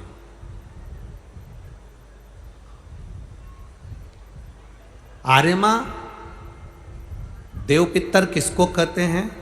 जैसे समाज में कोई अध्यक्ष हो जाता है, कोई उपाध्यक्ष हो जाता है, कोई सचिव हो जाता है, कोई मंत्री, कोई महामंत्री, कोई बन जाता है, ऐसे ही पितरों के जो देवता हैं वो आर्यमा हैं। पितरों के जो देवता हैं वो आर्यमा। आर्यमा ने एक निर्णय बना रखा है, अपना एक सभा बना रखी है। उस सभा में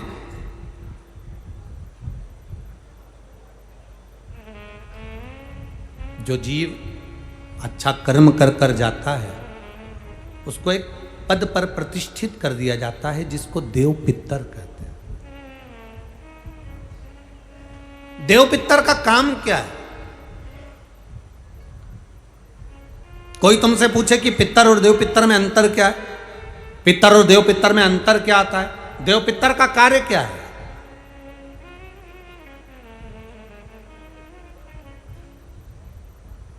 हम जब भी कोई पूजन करते हैं तो कहते पितृ देवता, बोलते कि नहीं बोलते? पर आज तक हम अब यह नहीं बोलते कि देव पितर का कार्य क्या है, देव पितर क्या है। पितर देव नहीं, देव पितर का कार्य क्या है? देव पितर का एक कार्य है, परमात्मा जीव को गर्भ में धारण करा देता है, पर जो शरीर गर्भ के अंदर बच्चे का बनता है, बेटा बेटी का जो गर्भ के अंदर शरीर बनता है, वो देव पितर निर्मित करते हैं। उनका काम क्या है? देव पितर का सबसे बड़ा कार्य है कि गर्भ में जो बच्चा है उस गर्भित बच्चे को शरीर कैसा देना, उसकी नेत्र ज्योति कम रखना है, श्रवण शक्ति कम रखना है, उसकी छाती में, उसके हृदय में, उसके दिल में छेद करना है, हड्डी को कमजोर करना है, पांव टेढ़ा करना है, हाथ टेढ़ा करना है, या उस शरीर को सही तरह से निर्मित करना। ये देव पितर का काम।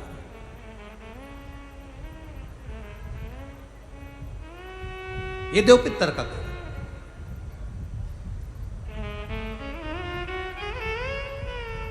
एक जैसे आप लोगों के स्मरण में होगा कि श्राद्ध पक्ष के अंदर चुटकी भर आटा दरवाजे की दोनों चौखट पर डाला जाता है।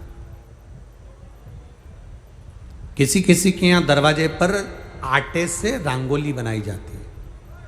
कहीं देखिए आप लोगों ने कि नहीं देखी? स्मरण में होगा किसी के, दरवाजे पर आटा डाला जाता है, वो देव पितर के भाव से डाला जाता है। जिस बेटे बेटी का मंगल विवाह नहीं हो रहा हो, शुभ कार्य की सूचना नहीं आ रही हो, बहुत दिनों से एक फाइल कहीं लगी हुई है, अटकी हुई है, नहीं काम हो रहा, हम उनसे कहेंगे ये जो 16 दिन श्राद्ध के हैं, जितने दिन निकल गए निकल गए, जितने दिन बचे हैं उन दिन में आपके दरवाजे के बाहर एक चुटकी घर से आटा लाकर चौखट के इस ओर, चौखट के उस ओर, दोनों जगह चुटकी भर आटे को डालना प्रारंभ करो। 16 दिन श्राद्ध के पूर्ण हो। जब अमावस्या आए, किसी जलाशय, सरोवर, तालाब, बावड़ी, कुआं, उसके पास में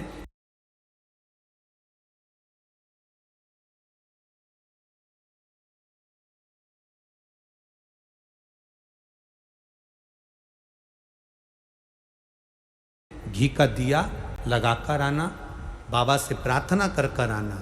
केवल 22 से 24 दिन निकलते हैं और घर में कोई शुभ कार्य की सूचना आना प्रारंभ हो जाती है। वो देव पितर का कार्य, वो कार्य देव पितर का। वो देव पितर किस तरह से करेगा? बेटे की शादी, बेटी की शादी, हम कहें किसी के 42 साल भी अगर उम्र हो गई है, 40 साल, 42 साल, 35 साल, 38 साल, शादी नहीं हो रही, तो कर कर देखना, एक बार बाबा से प्रार्थना कर कर देखना। देव पितर का कार्य क्या है? घर में शुभ कार्य को करवाना, घर में अच्छी चीजें लाना। गर्भ में जो बच्चा है उस बच्चे को शरीर पूरा देना, ये देव पितर का कार्य है। पितृदेव और देव पितर में बहुत अंतर है माना, बहुत अंतर। एक चुटकी आटा, अब तो थोड़ा सा रंगोली का काम ज्यादा हो गया, नहीं तो हमने पहले भी कथाओं में कहा है कि 3 जगह पर आटे की रंगोली काम करती है, जिसका फल 1000 गुना होता है। 3 जगह पर आटे की रंगोली काम करती है, हमने पहले भी कहा। पहला, पितरों की पूजन हो रही हो, पितरों का पाटा भरा रहा हो, पितरों के लिए जोत लग रही हो, पितरों के लिए या अन्य स्थान पर कहीं पूजन हो, तो वहाँ पर आटे की रंगोली काम आती है। वहाँ पर रंग बिरंगी या पत्थर की रंगोली नहीं, मिट्टी की रंगोली नहीं, आटे की रंगोली काम आती है। दूसरे नंबर पर, तुम्हारे घर में यज्ञ हो रहा हो, घर के बाहर यज्ञ हो रहा हो, यज्ञ चल रहा हो, उस यज्ञ में 3 परिधियां बनती हैं ब्रह्मा विष्णु महेश की। देखिए आप लोगों ने, यज्ञ कुंड जो बनाया जाता है, उस यज्ञ कुंड पर पत्थर की रंगोली नहीं, मिट्टी की रंगोली नहीं, आटे की रंगोली डलना चाहिए। ये पहले डलती थी, अब लोगों ने फैशन में दूसरी डालना प्रारंभ कर दी। आटे की रंगोली डली होती है जब हम सांकल्य छोड़ते हैं, अग्नि को जब हम सांकल्य देते हैं, तो जिस आटे की रंगोली उस पर बनी होती है, तो हमारी जो सांकल्य छोड़ी जाती है उसमें से एक अंश भाग हमारे पितरों के खाते में चला जाता है, जिससे पितरों की मुक्ति प्राप्त हो जाती है। तीसरा, आटे की रंगोली तीसरी, घर में शादी हो रही हो, मंडप बंधा हो, उस मंडप के नीचे जब पूजन हो रही हो, उस समय पर पत्थर की या मिट्टी की रंगोली नहीं। अगर पंडित पूजन करा रहे हैं या मंडप की पूजन हो रही है, जिसके नीचे लड़का लड़की की भांवर होगी, दूल्हा बैठेगा, दुल्हन बैठेगी, वहां मिट्टी की रंगोली या पत्थर की रंगोली नहीं, उस जगह पर आटे की, हल्दी की रंगोली डाली जाती है। अब आपके यहाँ डालते कि नहीं डालते पता नहीं, पर हमारे यहाँ शास्त्र रीति कहती है ये 3 जगह की जो रंगोलियां हैं, ये हमको आटे की रंगोली डलने से। क्यों शादी के मंडप में पत्थर की रंगोली या मिट्टी की रंगोली क्यों नहीं डाली जाती? शादी के मंडप में, यहाँ दूल्हा दुल्हन की शादी होती है, वहाँ पंडित जी भी आटे की रंगोली डाल देते हैं, घर की बहन बेटियाँ आटे की रंगोली डाल देती है। उसका कारण क्या होता है? जिसकी शादी में मंडप के नीचे आटे की रंगोली डलती है, वहाँ पितरों को निमंत्रण नहीं देने की जरूरत पड़ती। वहाँ पितर उस वर कन्या को आशीर्वाद देते हैं, जिससे उनका वंश बढ़ता है, वंश रुकता नहीं। और ये निश्चित है, जिसकी शादी में, जिसके विवाह में आटे की रंगोली डलकर भांवर हुई होगी, उसके घर में संतान सुख रुक नहीं सकता, उसके यहाँ संतान का सुख होता ही है। जिसके यहाँ आजकल ये पत्थर रंगोली डाल देते हैं, डाल दिया और कह दिया बस, क्योंकि आजकल फैशन में तो दुनिया जी रही है, तो आटे की रंगोली कौन डाले, तो वो फैशन में चल गया, तो संतान की प्राप्ति में भी थोड़ा सा। अब तुम देखो पहले का समय, आज का समय कितना अंतर है महाराज।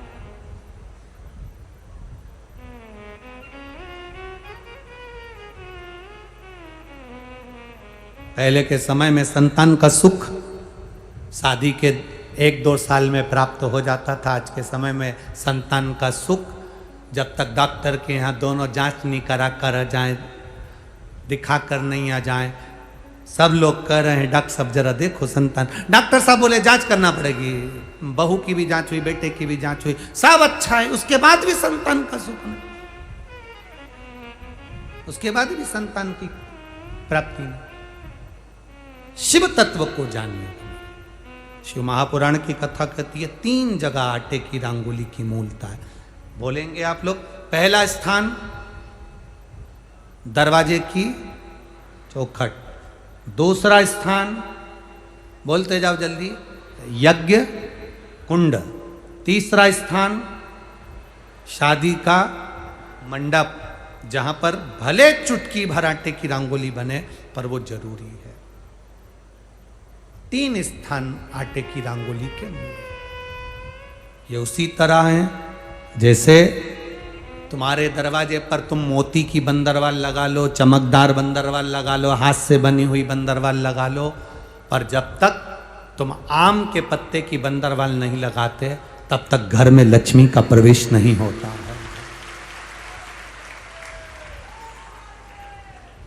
आम के पत्ते की बंदरवाल।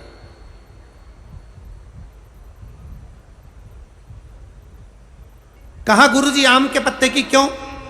तो शास्त्र कहता है, शिव महापुराण में उमाखंड कह रहा है, कामदेव आम के पल्लव में छुपकर बाण मार रहे थे। कहां छुपे थे?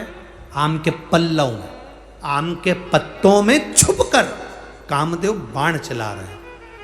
भगवान शंकर का जब तीसरा नेत्र खुला, कामदेव आम के वृक्ष पर भस्म हो गए। आम का वृक्ष जलने लगा, आम के पत्तों में अग्नि प्रकट होने लगी। तब वरुण देव आए और वरुण देव ने आकर हाथ जोड़कर निवेदन करा, बाबा बाबा। भोलेनाथ जी बोले, क्या बात है वरुण? वरुण जी कहते हैं, इस आम के वृक्ष ने तो कुछ नहीं बिगाड़ा, फिर ये क्यों जल रहा? आप कृपा करिए, दया करिए। शंकर भगवान ने वर प्रदान कर दिया, तूने मेरी दृष्टि का तेज ग्रहण करा है, मैं तुझे वर देता हूं। जिसके दरवाजे पर आम के पल्लव की बंदरवाल बंधती है, उसके घर में मेरी दृष्टि सदा पड़ी रहती है, वहां रोग व्याधि दुख नहीं आता। अब तो आम के पत्ते गायब हो गए और आम के पत्ते की जगह प्लास्टिक के आम के पत्ते बनकर आ गए, और लोगों ने उसी प्लास्टिक के आम के पत्ते की बंदरवाल बांध दी। महाराज, आम के पल्लव पर शंकर की दृष्टि पड़ी क्योंकि कामदेव जलकर भस्म हुआ था उसी आम के पल्लव पर बैठकर। आम के पल्लव पर बैठकर।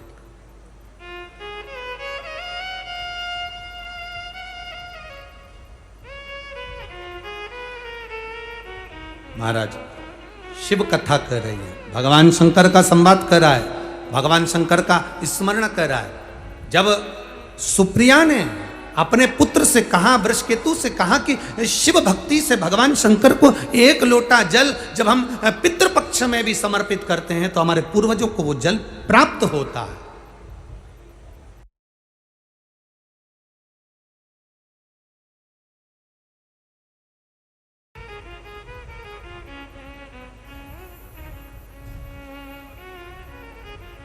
तेरी कृपा बिना न हिले एक भी, लेते हैं श्वास तेरी कृपा से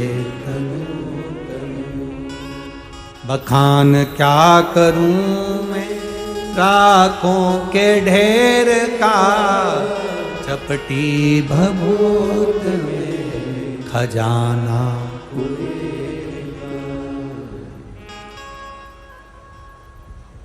एक लोटे जल से पितरों की तृप्ति है। कैसे महसूस करोगे? तारकासुर के पिता बजरंगासुर, तारकासुर के पिता का नाम था बजरंगासुर। तारकासुर की मां बजरंगासुर की पत्नी बारंगी। जब बजरंगासुर मर गया, बारंगी वन में घूम रही थी, भ्रमण कर रही थी। और वारंगी जब वन में भ्रमण कर रही थी तो उसको ऐसा महसूस होता था कि कोई मेरे साथ चल रहा। वारंगी ने ये बात अपने पुत्र तारकासुर से कही कि मुझे ऐसा लगता है कि मेरे साथ कोई चलता है, मैं अकेली बेधव्य विधवा भ्रमण करती हूं और कोई मेरे साथ है।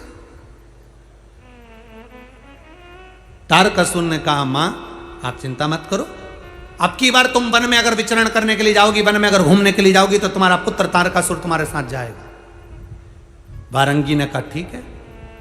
वारंगी वन में फिर विचरण करने घूमने के लिए गई तो वारंगी वन में एक वृक्ष के नीचे विश्राम की अवस्था में सो गई। स्वप्न में वारंगी को बजरंगासुर नजर आया और बहुत बहुत रो रहा है, बहुत मेरी गति नहीं। शिव महापुराण की कथा कहती है पितरों के स्वप्न का वर्णन किया गया।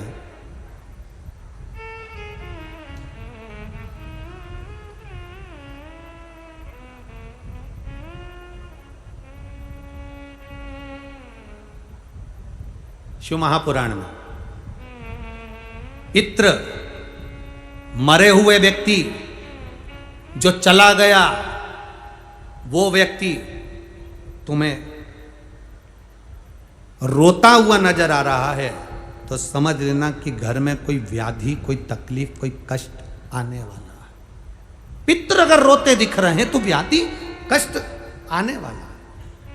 पितृ हंसते हुए नजर आ रहे हैं तो समझ लो कोई सुख की घड़ी हमारे यहां आने वाली। और पितृ स्वप्न में अगर कह रहे हैं कि मुझे भूख लग रही है, प्यास लग रही है, पानी पिला दो, भोजन करा दो, समझ लो घर में कोई बड़ी बीमारी प्रवेश करने वाली है। उस बीमारी का प्रवेश हमारे घर में हो रहा है। पितृ गए हुए जीव, पितृ घर में अगर भ्रमण करते नजर आ रहे हैं, पूरे घर में घूमते हुए नजर आ रहे हैं, छत पर, कमरे में, कक्ष पर, अपने परिंदे पर, रसोई घर में काम करते नजर आ रहे हैं, व्यापार में, व्यवसाय में पितृ भ्रमण करते, जो गया हुआ जीव है वो घूमता नजर आ रहा है। तो शिव महापुराण की कथा कहती है उस जीव को कुछ करने की जरूरत नहीं पड़ती। पितृ घूमते हुए जब नजर आते हैं, जब हमारे पितृ पितृलोक में आराम से निवास करते हैं और आनंद से रहते हैं। 4 तरह के स्वप्न हैं, रोता हुआ देखना, हंसता हुआ देखना, भ्रमण करते हुए देखना, भूख और प्यास में व्याकुल देखना। इन चारों स्वप्न के लिए शिव महापुराण की कथा कहती है ये 4 स्वप्न पितरों के।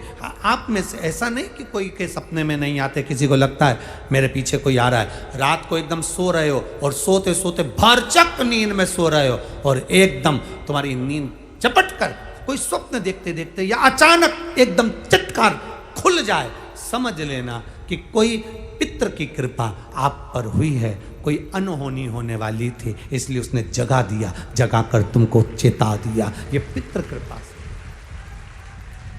जगा कर चेता दिया उसने, ये पूर्वजों की कृपा से, पितृ कृपा से होता।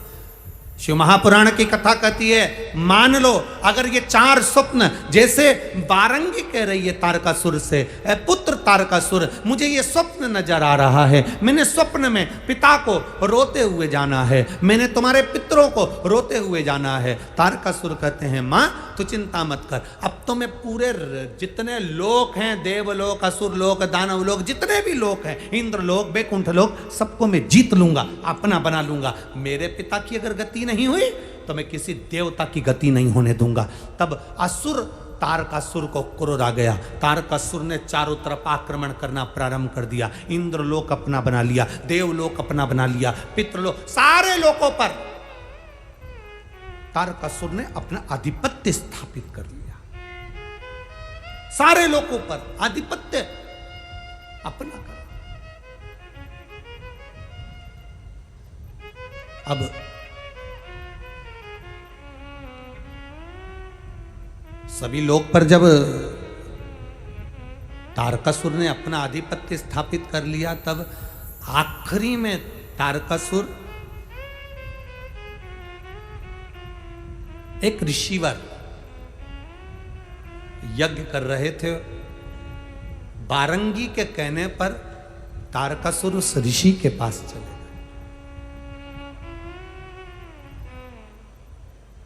हाथ जोड़कर, तारकासुर ने अभी तक हाथ किसी के नहीं जोड़े थे, केवल वर चाहिए था तो ब्रह्मा जी के हाथ जोड़े थे, बाकी के किसी के नहीं जोड़े। आखिरी में हाथ जोड़कर ऋषिवर से कहा, बारंगी ने, मेरा पति मुक्ति नहीं हुई, मुक्ति नहीं।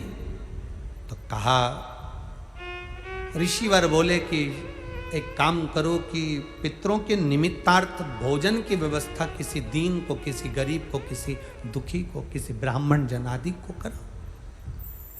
अब तारकासुर अगर किसी को निमंत्रण देगा तो कोई ब्राह्मण भोजन करने आएगा क्या? जम के तो बोलो जरा।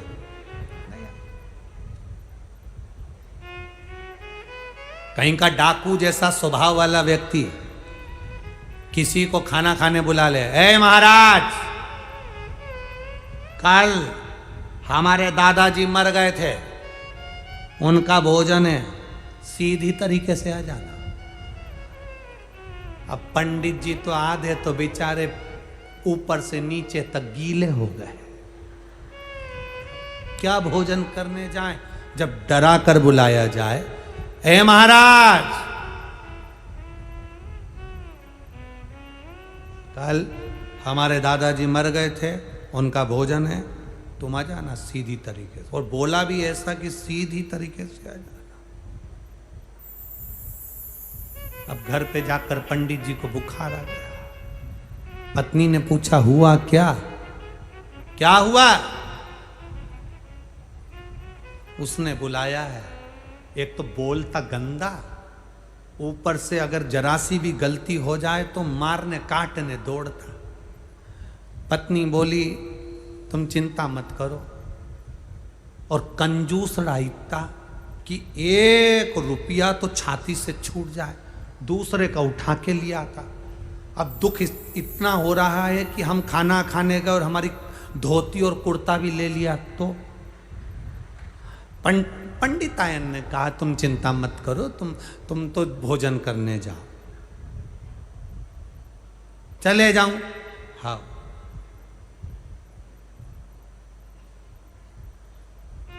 पक्का? पक्का। तू तेरी साड़ी तैयार रखना, मेरा भरोसा नहीं। पत्नी बोली, फालतू की बात करते हो, दोनों बच्चों को ले जाओ। 2 से क्या होगा, तो 6 ही ले जाओ। उसने कहा, 6 ही बच्चों को ले जाता हूं। उसको गुस्सा आएगा तो 7 में विभाजित हो जाएगा। 6 बच्चे गए, पंडित जी गए, भोजन करा। वो जो स्वभाव का था, गुस्से वाला कंजूसड़ा, वो तो कहीं गया था। पत्नी को बोल कर गया था कि भोजन करा देना और दक्षिणा दे देना, और सुनो, ज़्यादा तो पंडित जी खाएंगे नहीं क्योंकि मैं डरा के आया हूँ। पंडिताइन पत्नी ने कहा, तुम चिंता मत करो, मैं भोजन करा दूंगी। पंडित जी आए, पंडित जी ने भोजन करना प्रारंभ करा। पंडित जी बिल्कुल नहीं खाए क्योंकि उनको तो डर इतना था। पर बच्चों को क्या डर था, वो तो जितना घर में बना था सब निपटा गए। बच्चों को क्या डर था? दक्षिणा दी। पंडित जी ने पूछा, सेठ जी नहीं दिख रहे हैं? आते होंगे। पंडित जी ने सोचा वो आए उससे पहले अपन चले जाएं तो अच्छा है, नहीं तो ऊपर जाना पड़ सकता है।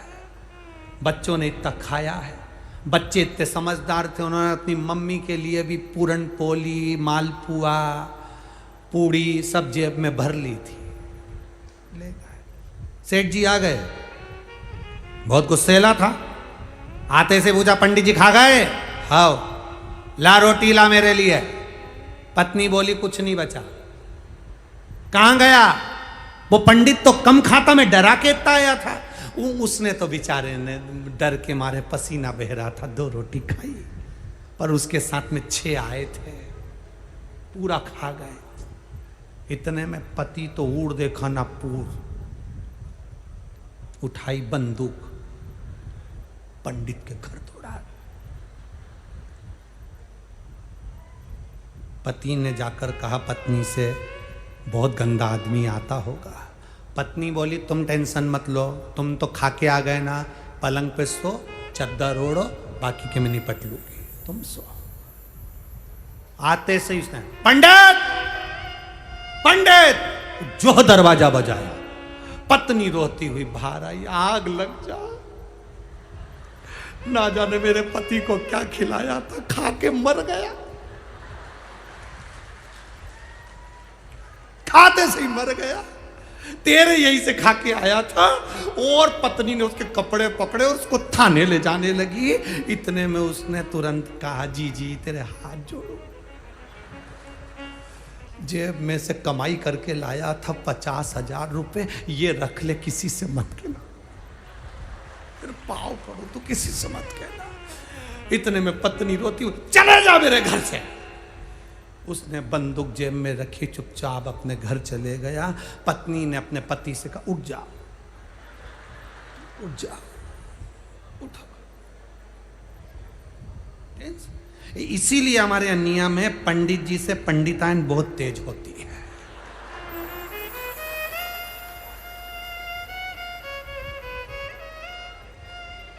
अब लोग हमसे कहते, गुरुजी तुम्हारी पंडिताइन, तो हम कहे आके देखो, तुम भी पधारो।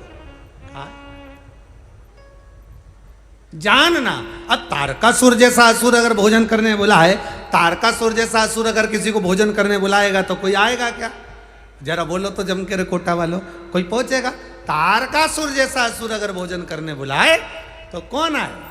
ये तो बुलाने वाले के ऊपर निर्भर करता है कि कितने प्रेम से, करुणा से, वात्सल्य से, स्नेह से बुलाया जाए तो आए। अब तारकासुर अपनी माता के कहने पर, बारंगी के कहने पर कहे ब्राह्मण बुला भोजन कर, अब जिसको निमंत्रण दे वो गायब हो जाए भोजन करने। तारकासुर क्या कौन आए? ना संत, ना साधु, ना गुरुजन, कोई ब्राह्मण जन, कोई भोजन करने नहीं। कौन भोजन करे? अब तारकासुर करे तो करे क्या? और पितरों के निमित्त, देवताओं के निमित्त भोजन कराना जरूरी है। अपने पिता बजरंगासुर के लिए भोजन कराना जरूरी है और उसको पितृलोक में स्थान दिलाना जरूरी है। तो करे कि आप कोई भोजन करने आए। महाराज बड़ा कठिन। शिव महापुराण की कथा में अपन सुनेंगे, बजरंगासुर के उस भोजन का क्रम भी श्रवण करेंगे।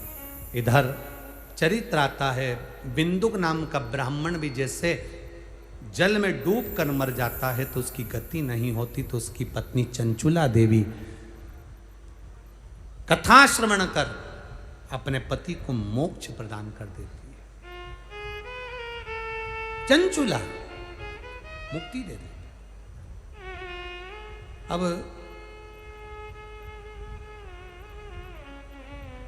तुमरुका जी कथा कहते हैं, चंचुला देवी शिवजी से कहकर ईश्वर जी और गोरा जी बनकर शंकर पार्वती जी आते हैं, कथा के यजमान बनकर कथा श्रवण करते हैं। जोरदार ताली बजाएं ईश्वर जी और गोरा जी के लिए। शिव पार्वती जी गणा और गौर बनकर ईश्वर जी और गोरा जी बनकर पधारे हैं।